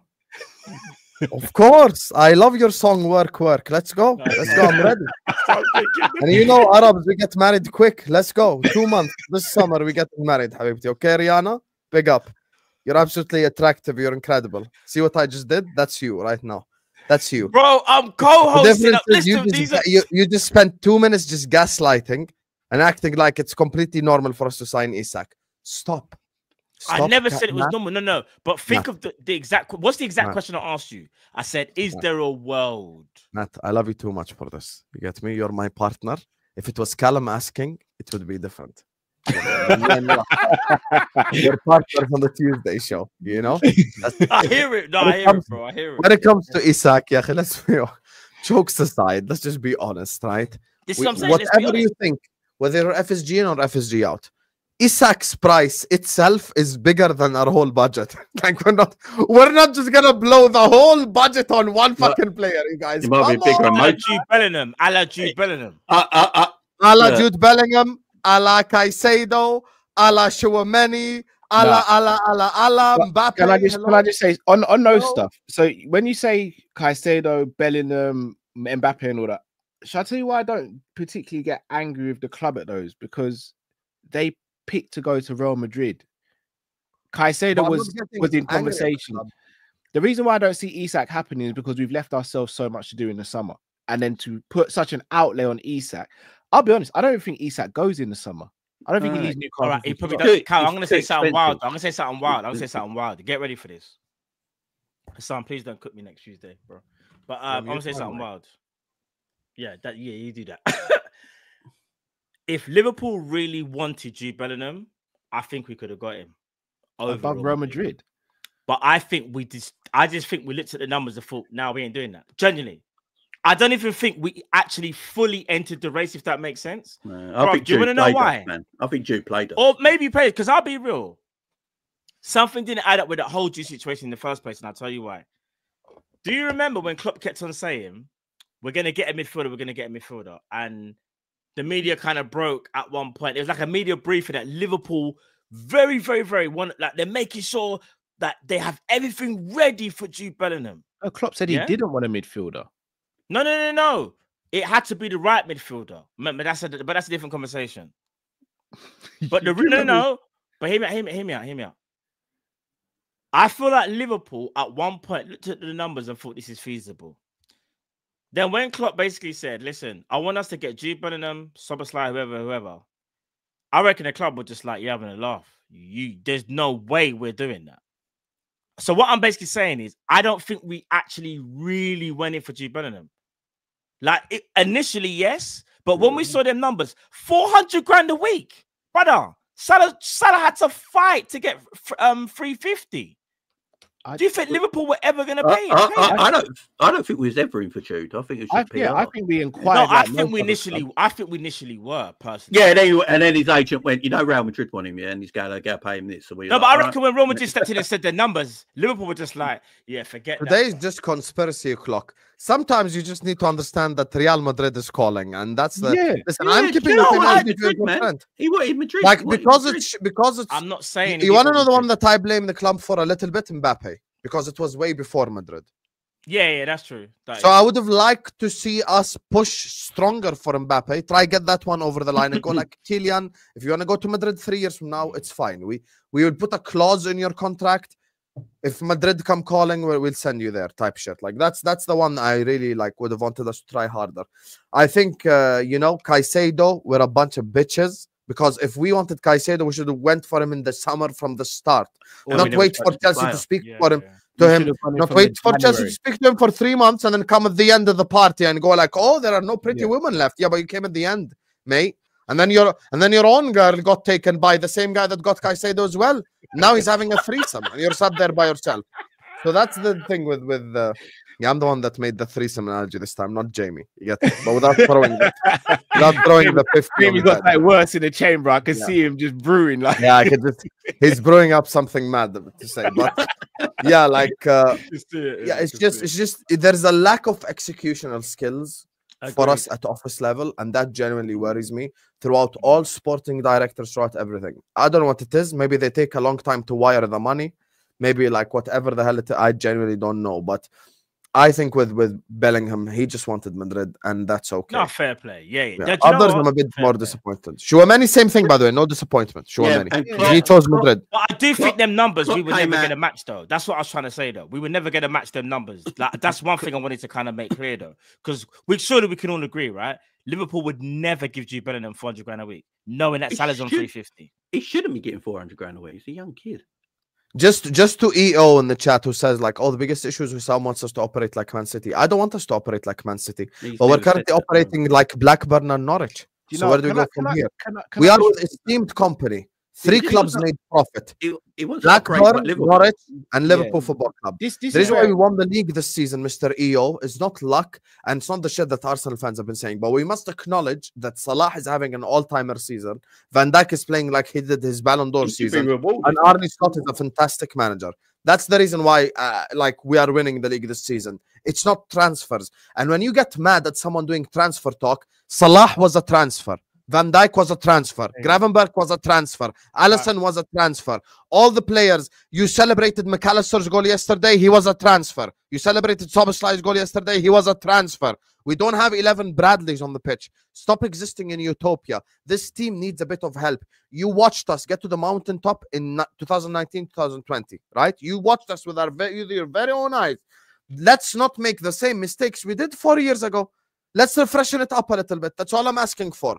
And and by the way, we spend less money than even the likes of like West Ham, even the likes of Bournemouth, who Richard Hughes left. This is not a matter of us doing a City. I'm not asking us to do a City. I mentioned 5 positions that I think the club need this summer, of which I would happily take a 40 million pound player in every single one of those 5, except if we sell Jota and Nunez. I'm expecting a quality forward. How the hell is that operating at City level? It's not. Who do you think we get, guys? That's what I want to know. Can I come back to that question in a sec, Jay? Can I ask you a question, this for everyone? Not to go back on the topic before, but just a genuine question. Let's say Richard Hughes and Edwards, they've run numbers and they say, you know what, we do need to refresh it. We might need to move on some of the fan favorites, so to speak. How do we take that as a fan base? Because I know, me personally, I'm going to be just completely honest. I'll crash out and then I have to be proven wrong to apologize. How do we take that as a fan base, though? Because let's be real, that could be a reality. It happened previously, and Klopp said no to it, and we all agreed with Klopp at the time. Hold on, what you actually asking? Sorry, give me a play. I crashed out with you, bro. No, but that's what I'm saying. All right, so previously they said they didn't want to renew Hendo's contract, didn't want to renew Gini's contract, but they wanted to bring in Enzo and Gamirez. Yeah. But we as a fan base were like, no. Hendo's staying. That ain't happening. He just delivered us the Premier League. What happens? How do we do that? How do we navigate that as a fan base if that does happen, for example?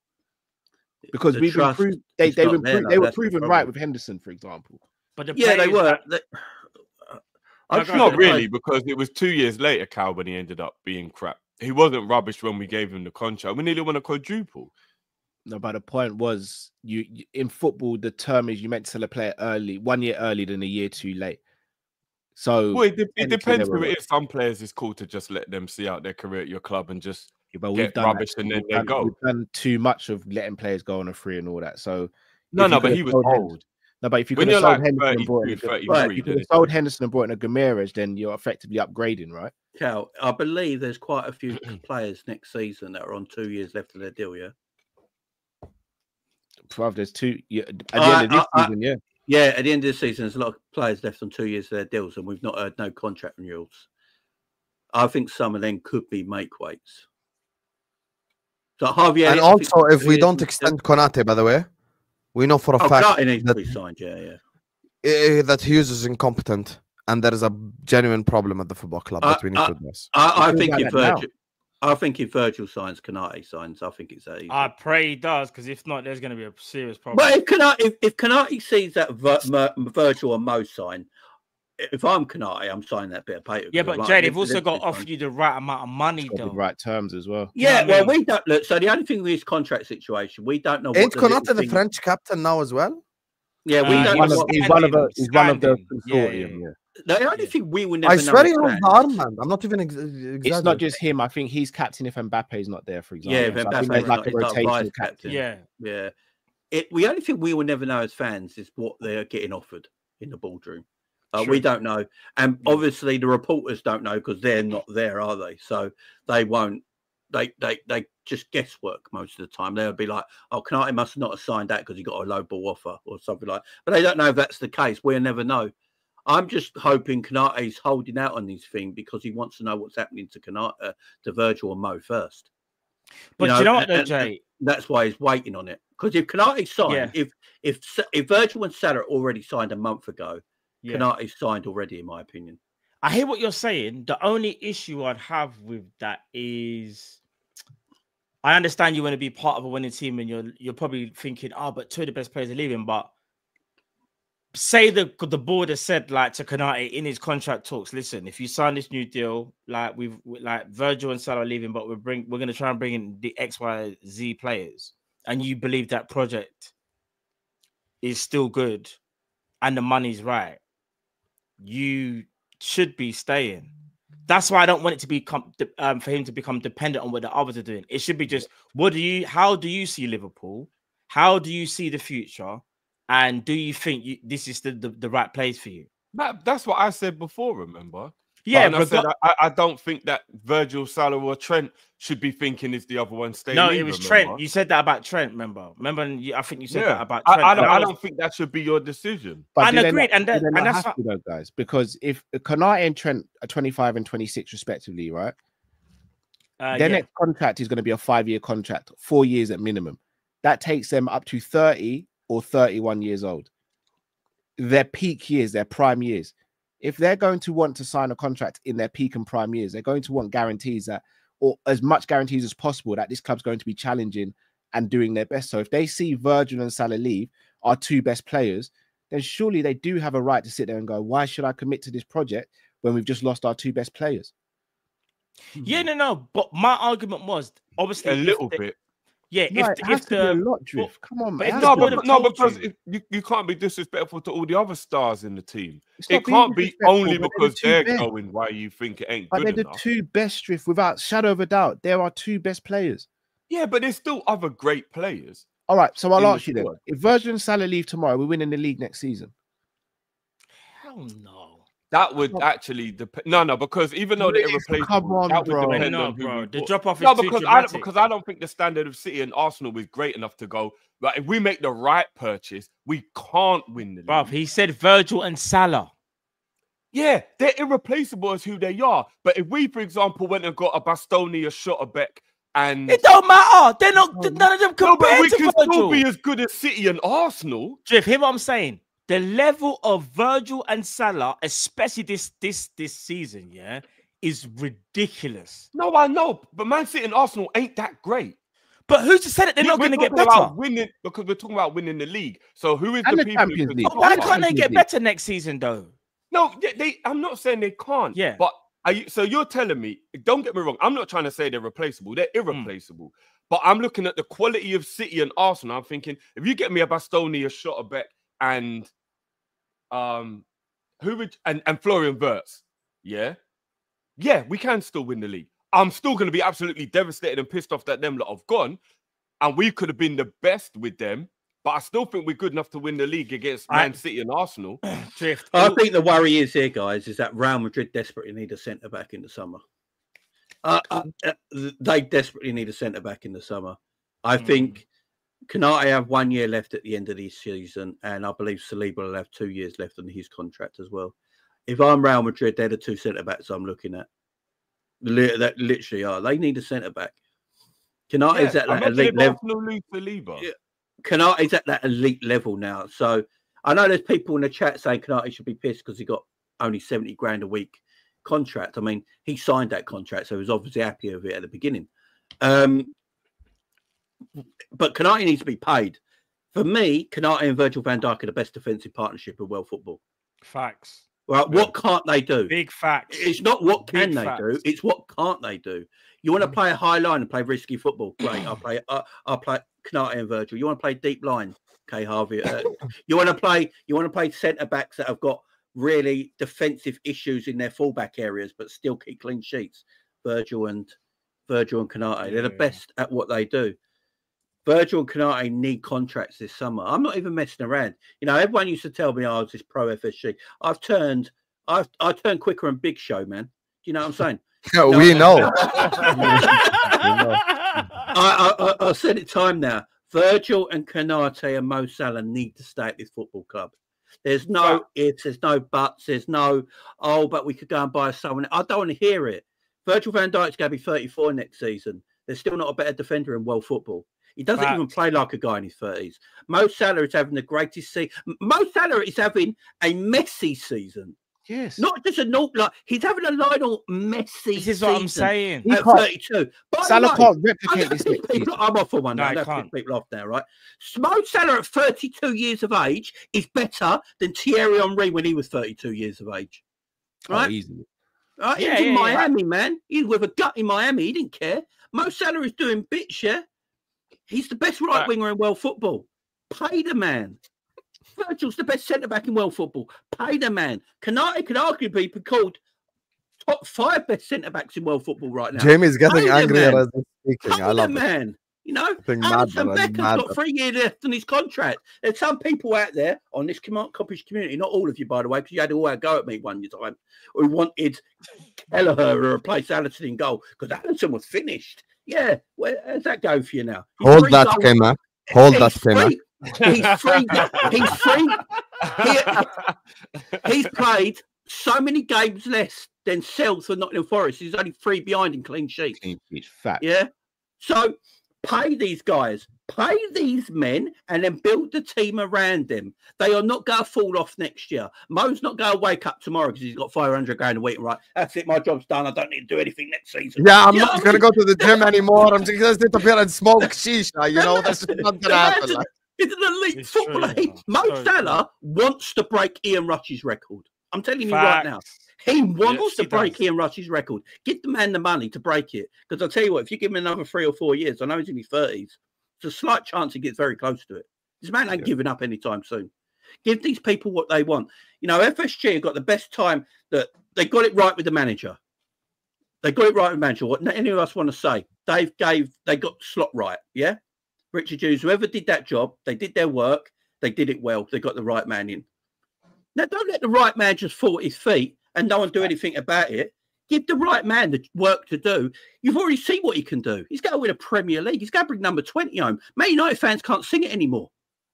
Yep. You know, they're depressed, man. You know, I've seen they're depressed. They're phoning up. They're phoning up the Samaritans. They're gone. Yeah, they're literally gone. Give this manager the money he needs. Give me the director of football. I'll tell you what, they've all signed up right now. I'll be looking at the bank balance going, what are you doing around here? Why are we doing Kalana? Can we stop this, yeah? We don't need Kalana here. All right? What are we doing? Just give the players what they want. Salah, Salah, come into my office. Right, you're the best right winger in world football. For me, you're the best Liverpool Premier League player of all time. Sit down, my son. Rabbi, come in as well. You might as well be here. Right, let's do this. Let's do this. All right. What do you want? You want 500 grand a week? 3 years. Here, go have it. Go and tell everyone in the coffee bar what you just signed. While you're down there, tell Virgil to come upstairs because I need to have an interview with him, man. Tell him I need to have an interview with him. Tell him I need an interview with him. Virgil, come in, son. Come in. You don't need your agent. Here's a contract. You're the greatest centre back in the world today. What do you want? Oh, you want that? Here you go, sign it. Let's do this stuff. We're going places in the next few years. This isn't hard to do. Liverpool are Liverpool Football Club. We are the Real Madrid of England. Stop treating us like Dartford FC, man. Fake grass and everything. No, let's just get all this sorted. That's all I've got to say. You're not. And just to back up what Jamie's saying as well, with anyone who would turn around and try and say something like, but what if they fall off? First of all, Jamie so eloquently just said, we're talking about players who are of a level where at least for another 1 or 2, that won't happen. Do you get what I'm saying? These players are so good. If their level drops, all they're doing is coming down to the level of the other greats because they're above everyone right now. They just be human. That's it. Yeah. Do you know what I mean? And secondly, does anybody here think it would be a bad thing if we had a 35 and a 36-year-old Salah and Virgil still at the club in the dressing room the same way James Milner was, helping whoever it is we bring in and teaching those guys, even if they can't on the pitch, so to speak, be as great, doing it. They're on 400 grand, not doing much. It's called back pay. These guys are legends of the club. Who gives a fuck what they're earning? This is an echo chamber you're speaking in right now, bro. Because all we're going No, I to do know, is but you know when you have to speak out loud to other people so you're not crazy talking to yourself. But who So are we just let me speaking to feel, right now? please. We're speaking to we're speaking to a handful of people, bro. Modric is 39 years of age. Did you see his goal the other day? Modric is 39. Modric looks like he hasn't slept for 15 years, yeah? But he's still balling, yeah? He was 33 years of age, yeah? Real Madrid went, you are still the best midfielder in world football. Here's a 4-year contract. Like, what? Let's start acting like big boys here. Yeah? It's not. Look, as I keep saying, if you act like pussies, you're going to get fucked. Yeah? This is what happens. There it is, Sam. I told you. Look at Sam. I told you something was brewing, bro. By the way, that's the title of my book, right? That's what's going to happen, yeah? Liverpool are going to look like a massive labia. That's what they're going to look like.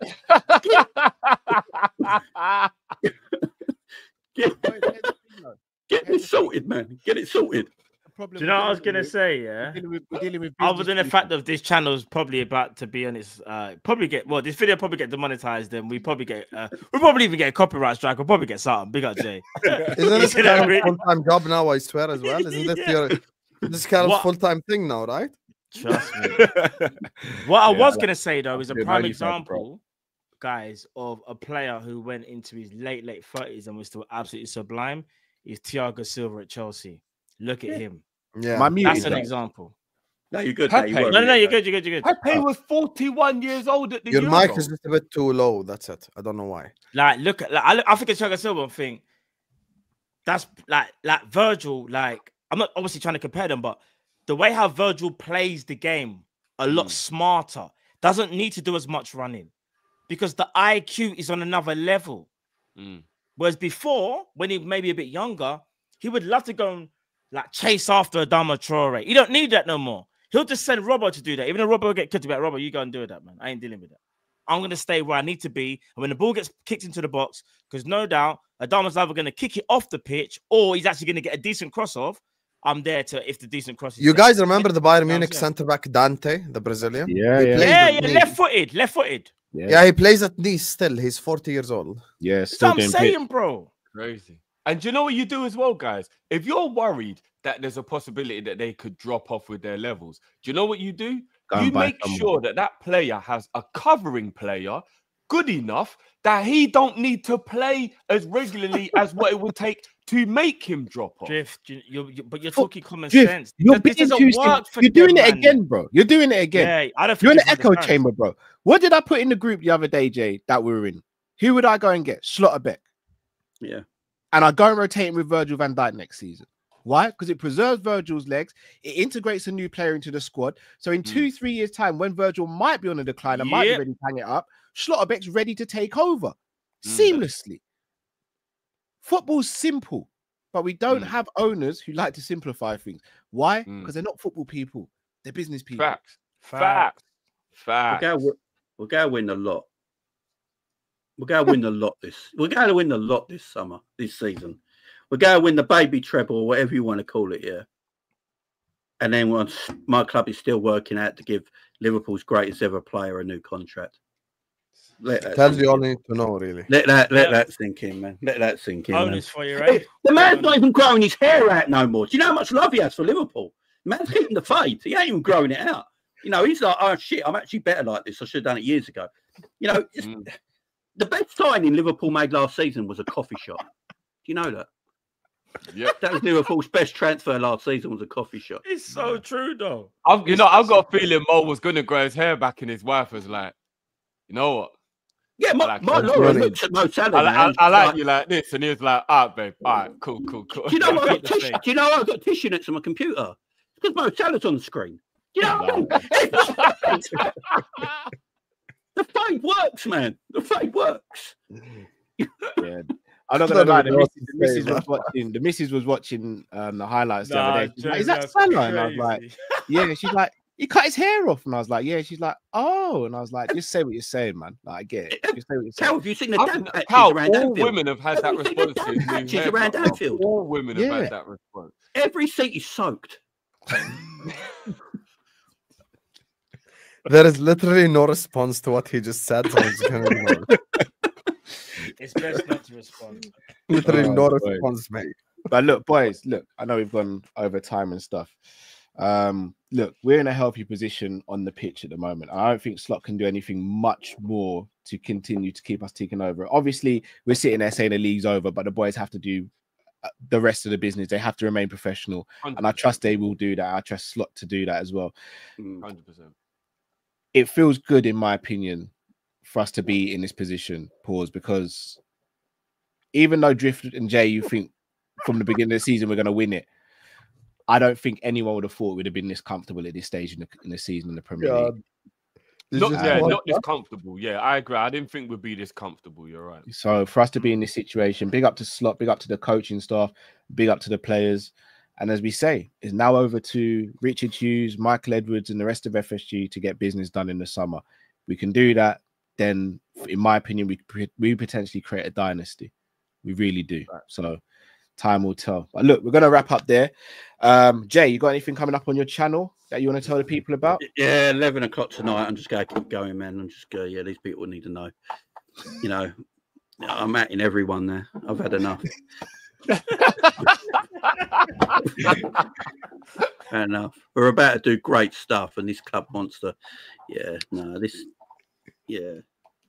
can't try and live like Versace, but wear Primark. Do you know what I mean? Be like to the Primark wearers. I'm a Primark wearer still. Yeah, one wash and they're done, man. What? That's not Liverpool. No, we're about to win a Premier League title and a baby treble, and So all love for Slot, man.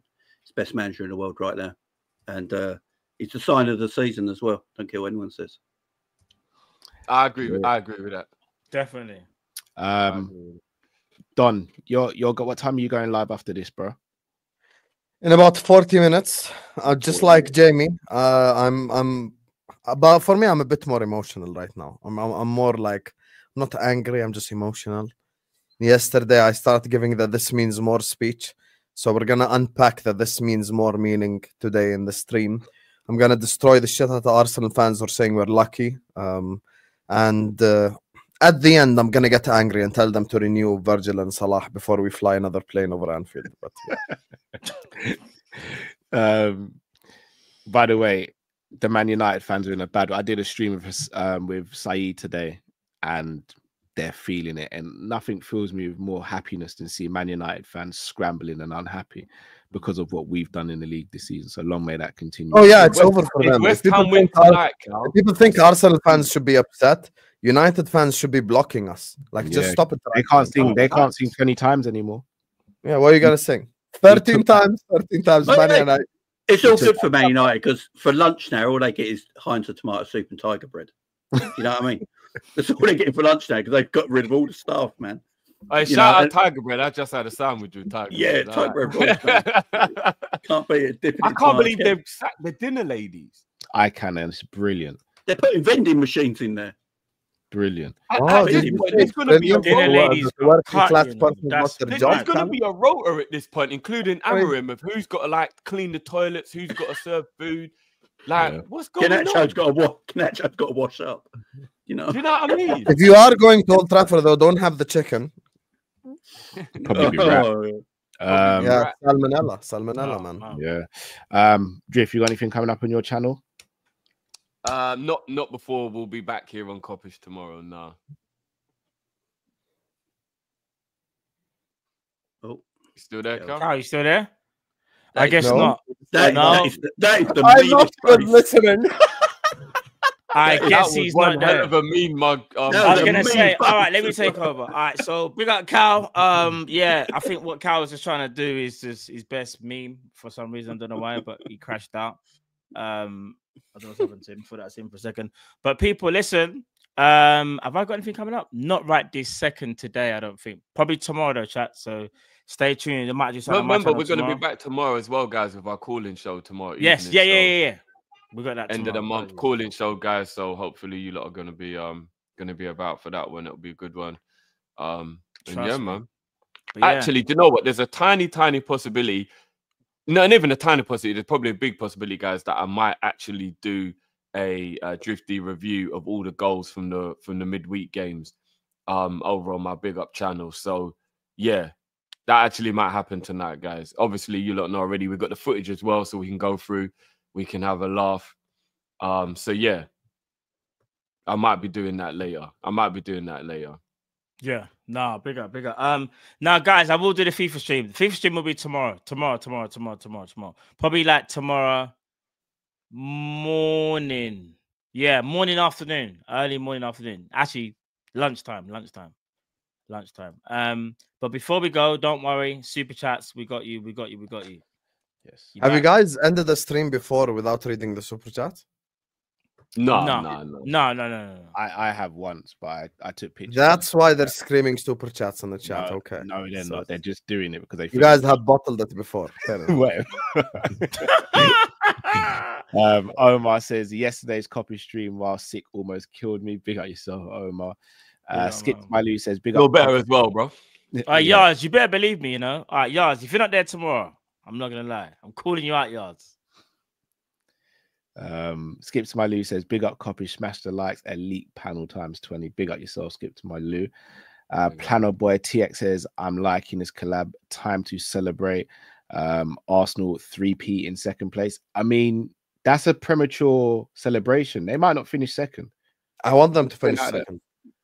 No, they will, bro. They will. All right. I'm just saying it's not a given they're going to finish second. Remember, everyone below me is so bad, though. Yeah, I don't think Chelsea or City have got enough to catch because they've got an 8-point gap. So I don't think so. Tell me the next time Arsenal are scoring more than 2 goals or more than 1 goal in a game, and I'll get back to you. That's true. No, but they can win games 1-0 though. They can also lose games 2-1. Nah, yeah. Big up Sadiq says Don, who's shameless. Big up the panel. It's not just these are allegations. Mukama says Slot will crash out when Edwards lets VVD Salah go. Hopefully he never gets to that. Big up to Mr. Link says don't think Slot will want an overhaul, but 4 to 6 players. No one mentioned overhaul, Mr. Link. You always hear voices in your head, but big up. But wouldn't you call 6 players an overhaul? I would. No. I think overhaul is like Chelsea. Yeah, that's Chelsea. No, but if those 6 players are important, that's an overhaul. No, but you'd be 6 players for the squad, not for the starting 11. Yeah, because 6 out of 25 is regardless not an overhaul. That's hoping the boys are staying. That's what I'm saying. Like, if they're part of that 6, that is an overhaul, in my opinion. Yeah, but as of right now, we'd agree we need 2 new players for the starting 11. That's a left back and a striker. Yeah. So I doubt. But if they go, that would be 5. Yeah, potentially. That's a lot. Singh says Don Habibi, can't wait for this guard of honor. Big up Wolfie and Patrick who gave me guard of honor on stream today. Yeah, Wolfie gave me one earlier with pause. Wolfie gave me guard of honor. Whoa. Oh shit! Come on, guys. Make sure guys are liking and subscribe. That's a crazy state. You didn't even pause that or nothing? I did pause it. Hey, yo, Wolfie, I'm gonna call you later. There was some serious delay in your pause, though. There wasn't a delay. Hold on. So Wolfie's actually come back down from the aggression he was showing. Wolfie's still as shameless as he was before. Because he also turned around. Did you just say come back down after he said gave me one? Do you think this is appropriate?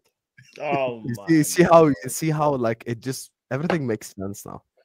So it was the first time. It was the first time Cal's ever smoked as well. He gave him one earlier and he came down. Fair enough. You lot go get your minds out the gutter, man. Jesus.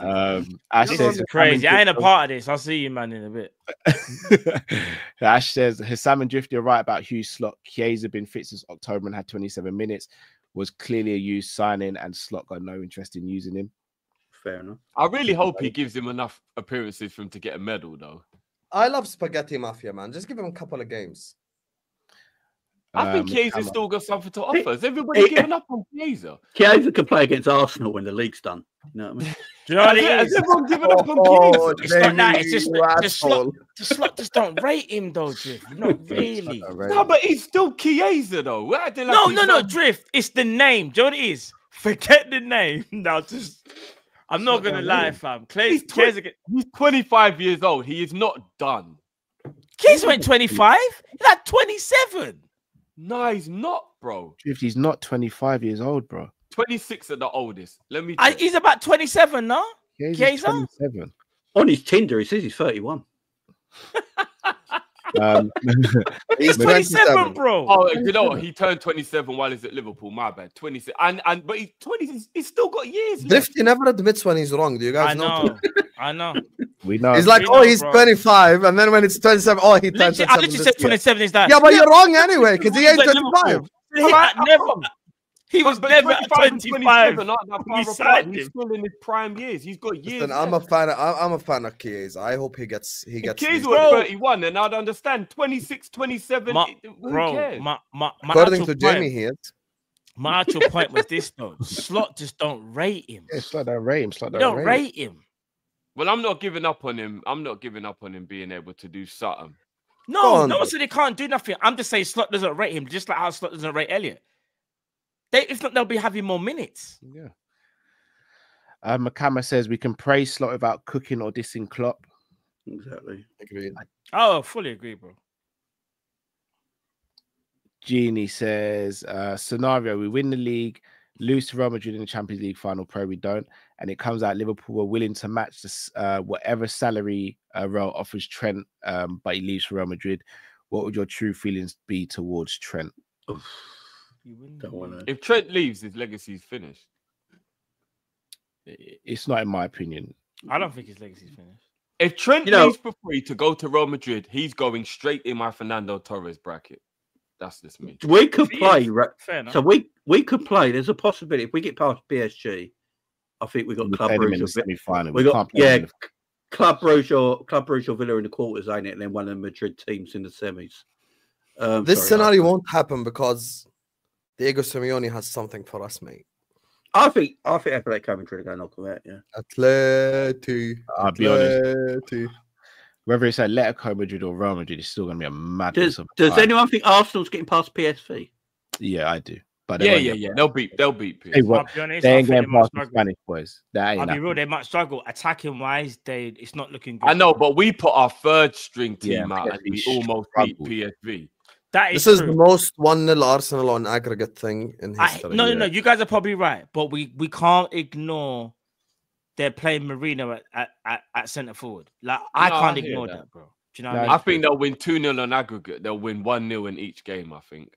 Matt, did you rate Perisic like 6 years ago when he was at the World Cup? I thought it was decent. Yeah, Perisic, yeah. He's 42 years old. He plays for PSV now. Oh, fair play. Remember Lucas Perez? Remember Lucas Perez? When he was but Perisic was back in the day, like you said, like Inter Milan. Yeah, I can bring another name from back in the day. Remember our friend Troops ranting about Lucas Perez 10 years ago? He also plays for PSV. Yeah. Lucas Perez used to play for Deportivo, I believe. Yeah, he also plays for PSV now. What? Yeah, they're getting cooked. Even if they are playing Marino at centre forward, then they got players like that on the roster. Yeah, in the squad. Flipping out. The Milky Scouser, they said that we would struggle under Slot. Look at us now. Idiots, whoever said that. They said a lot of stuff. We weren't even going to get in the top 4. Yeah, that was it. Now, my favourite one. My favourite one. Have you seen that video when they said Salah's legs are gone? Yeah. Remember, there were people wanted Salah sold in the summer to Saudi. Some people wanted Salah gone in the summer, which is people wanted Virgil sold. Do you remember that? Yeah, I remember that. Give me their names. Crazy. No, I mean it. Give me their names. Now, the list will be long, Jay. Give me their names. I can find people. There's no problem there. Ash Klopp is on record saying he tried to sign Mane in 2012 and 2014 at Dortmund. I don't want to hear Klopp wanted Götze and Edwards wanted Mane. Lie. Was he at Liverpool in 2012 or 2014? Don't think he was. No, Ash's point is that people are acting like Klopp didn't know about Mane. Never once said that. I never once said that. That's the thing. They're trying to have a go. What I said about people Götze. go, oh, he wanted Götze, he got Mane. Maybe he actually was like, all right, yeah, cool, Mane. It's not like he was like, no, Götze, and he was like, Götze was his first choice. He couldn't get Götze. He got Mane. I don't think there's nothing wrong with me. Yeah, but that doesn't mean that it was only because of Edward. That doesn't mean to say that he never wanted Mane, but at that particular moment, that time, he wanted Götze. No, the point Ash is making is the narrative is that it's only because of Edwards why Mane came to Liverpool, and that's not true. I love the fact that people are acting like Götze and Brandt at the time as well. We're not like unbelievable players, like, you know. Are we acting? Why are we acting like he? Why are we acting like he wanted like Stuart Downing and Sam Diesel? Like, I agree, Sam. Especially he wanted a World Cup winner, future World Cup winner in Götze, and he wanted Julian Brandt, who at the time at Leverkusen was fucking cooking everyone, and he wanted him. So it's not a bad idea, but Mane and Salah are of course better. No one will deny. Remember, we had Lallana on the wing at the time. You know, badly when he Pulisic, Liverpool tried to get Pulisic for like 11 mil, I think it was. Thank God we never made that deal. By the way, that was the start of Villan. Pulisic about the injury, Sam is a baller, you know. That was the start of Villan Arcosam, by the way. That's when I had the beef with. Look at Pulisic now. He's cooking at AC Milan and everything. The Pulisic links. He's doing all right. He's doing all right. Is it a documentary? Is it a documentary out Friday? I thought it was out April, no? Comes out this Friday. Oh my days! You've just made me realize because we're gonna win the league, I can actually enjoy that documentary. Oh, life is good. I don't know when it comes out. Good. I swear I saw something. Oh, it is tomorrow. People say, "What? Oh, life is good." Right. Talk to me, brothers. Talk to me. Is it an Amazon thing? Yeah. I think so. Yeah. Someone in the chat message me your subscription details. Big up.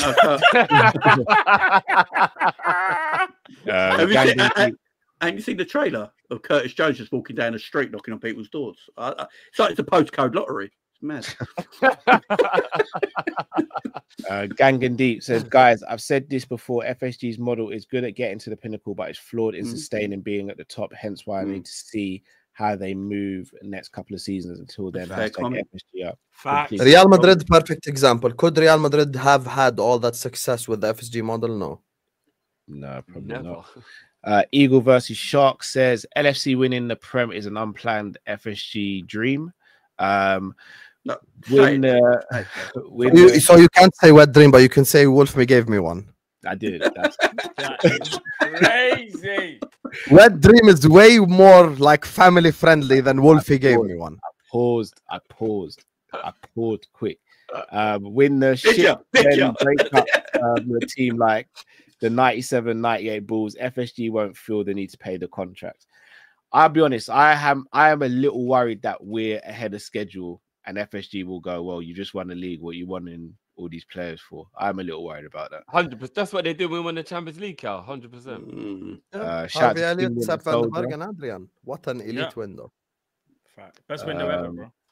Red Indian, Ibu is not going anywhere. Did you see the recent interview with Jota Maka? The way he speaks about the club at City and fans tells a lot. I agree. No. For me, I know what you see Jude Bellingham. I don't mean nothing. He loves being there. But Genie loved the club as well. Yeah, Henderson loved the club. Obviously, different reasons, but no, but that was different because they wouldn't offer Genie something. I think they will offer.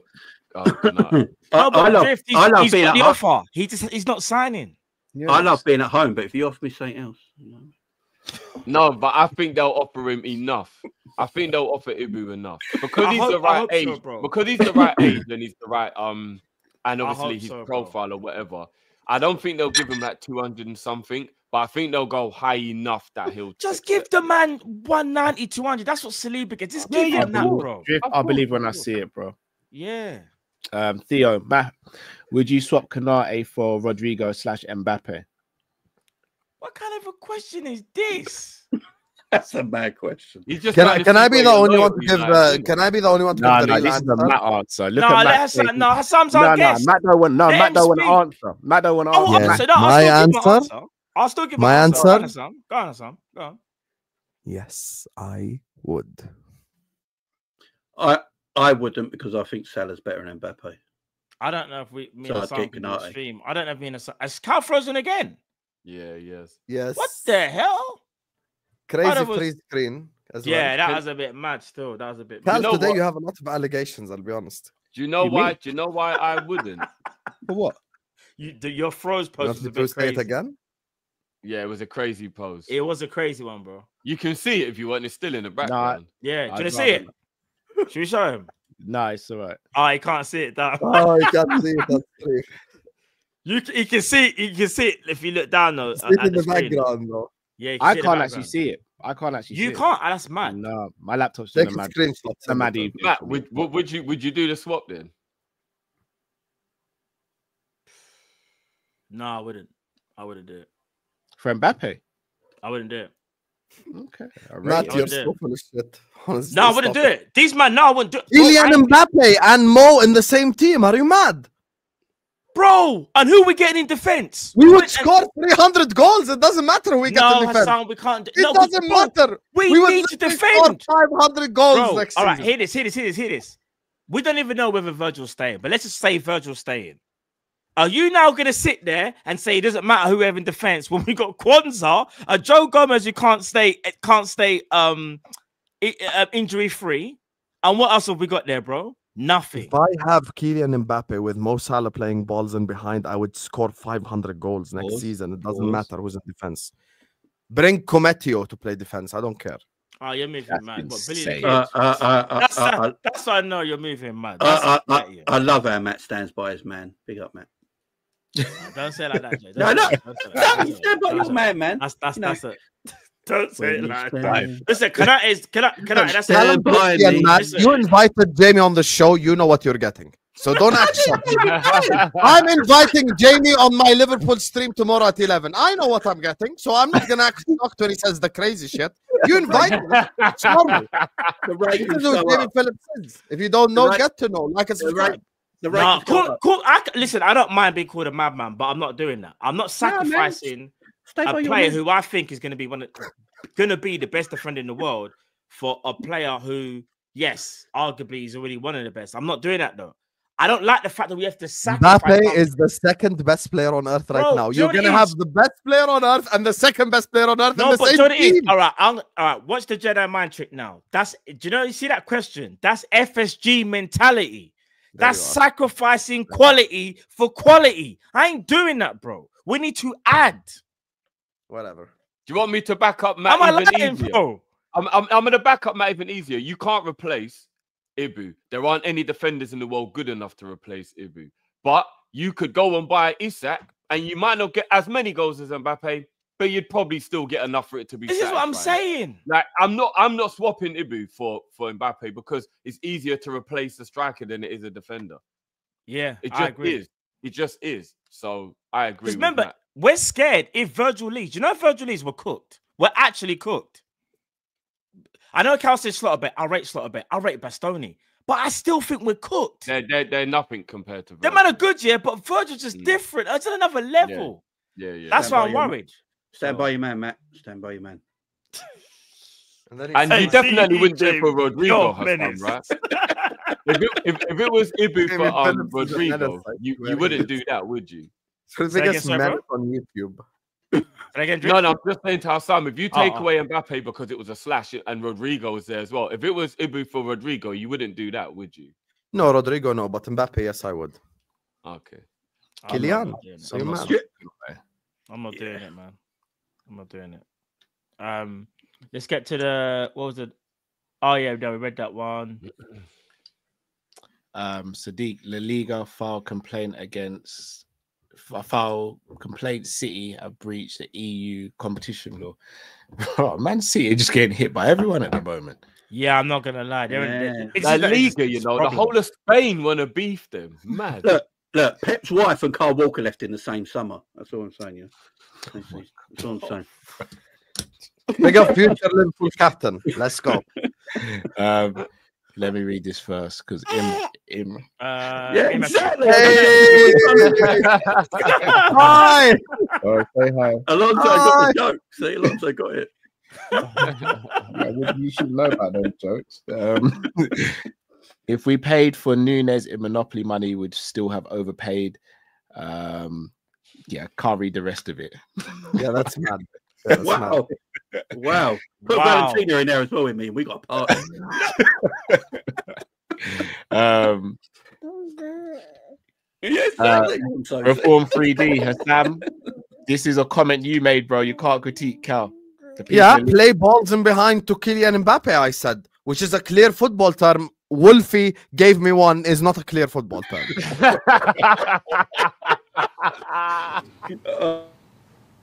Digging deep. Oh dear. Yeah, exactly. There we go. And what makes it worse is Drifty's next statement. Oh, did Wolfie come down yet? No, I actually continued. I didn't literally just say that, bro. Yeah, you didn't deep what you said. I said from his aggression towards us Liverpool fans. I didn't stop and did he calm down? Oh, so he was aggressive about it as well. Jesus. Yeah, you lot need to I think your camera's going a bit funny. Yeah, my whole laptop is doing a madness. Yeah, it's like he's tried to go portrait my face, bro. I don't know what's going on with it. It's just peeing. Big up, Reddit. He says, any chance of have we read that one? No. Cal? I don't think we read that one, Cal. I can't see anything on the chat. Matt, can you just take control? Yeah, this one's no, but I think Cal pressed it though. Red Indian, big up yourself, bro. Any chance of getting a ticket for the last game? And you guys know about a ticket for the last game? Chance, I think that's long gone, my bro. Unfortunately, I think that's long gone. Unless you're willing to pay for like 10 grand or something. Do you know how much? Do you know how much my apartment has cost me to go to Liverpool for the last day? I can imagine. Yeah, I can imagine. Stupid. I'm not even gonna lie, Jay. You might have a bunch of Kop-Ish man in sleeping bags sleeping on the floor. Hey, bring your own tissue. That's all I'm saying. Right. Hey, guys, let's make sure Wolfie in there. Let me ask you a quick question. Let me ask you a quick question before we finish, guys. Yeah, just quickly, and then maybe we can talk about it later another time. Food for thought. If he signs a new deal and stays, which I don't think predicates what I'm saying, but that would just make it even better. He breaks Henry's record. We win the league. We win the Champions League. Yeah. And Salah gets Ballon d'Or. Where do we put the statue? Oh, the statue should be already. The statue's getting made now, bro. I don't think we. Is that what you're saying? So we're all in agreement that Mo gets a statue. Yeah. I think he should get a statue. All right, cool. Yeah. Because of that saying, bro. Because remember, Stevie don't have a statue. You know what? I ain't doing this no more. Let me make this clear, yeah? Listen. You can big up Salah without tearing down Stevie. I ain't gonna keep on doing this whole back and forth nonsense. Don't let me crash out in front of my daughter, you lot, yeah? You lot need to stop disrespecting Steve and Gerrard. Gerrard gets a statue and Salah gets a statue. Drift, I'm gonna bring you back in, bro. Best behavior from now until the end of the stream, bro. Yeah? All right, cool. Sorry I had to do that, everyone. You do. At what point did I disrespect Gerrard? I just pointed out a fact. We've spoken about, we've addressed it. Let's move on, Drift. All I did was point out a fact. You do know Salah's probably only getting a tree. You know that, don't you? That's probably where FSG would give him a tree. And they give Stevie a bench. Stevie will have a bench next to the tree. This is gonna be so funny when this stream gets the yellow monetization sign after this. You know, limited monetization. Limited.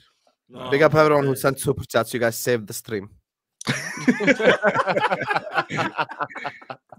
Look, people. No, they probably have. But people, listen. Yeah, we're gonna. Sorry, Cal does this for a living. My laptop does not fact. My laptop... No, neither. The guy spent $2 Canadian. I do this for a living. My laptop doesn't. My laptop's been against me today. It really has. Yeah, your laptop hates you today. I can't even lie. Not just today, to be fair, Cal. Not just big up. Muawiyah Saeed, big up to you. I've been watching you guys. I've been watching you guys for a while. It's entertaining and logical discussions. Big up, you never walk alone. Appreciate that, man. Appreciate it. Trust me. Great super. But yeah, people, listen, we're gonna end it there. Big up Hassam each and every time. Come on, my broski, really do appreciate it. Big up Jamie as well. Big up Tom, who unfortunately I don't know what happened, but Tom. You told me before I had to go. Oh, fair play. Big up Tom. I had to put Tom to bed. He's got school in the morning. You're gonna be redirected to Hassam's stream after this, so make sure you're there for Hassam's stream. Trust me. If you're not there, like he would say, you're a fraud. You are a fraud if you're not there.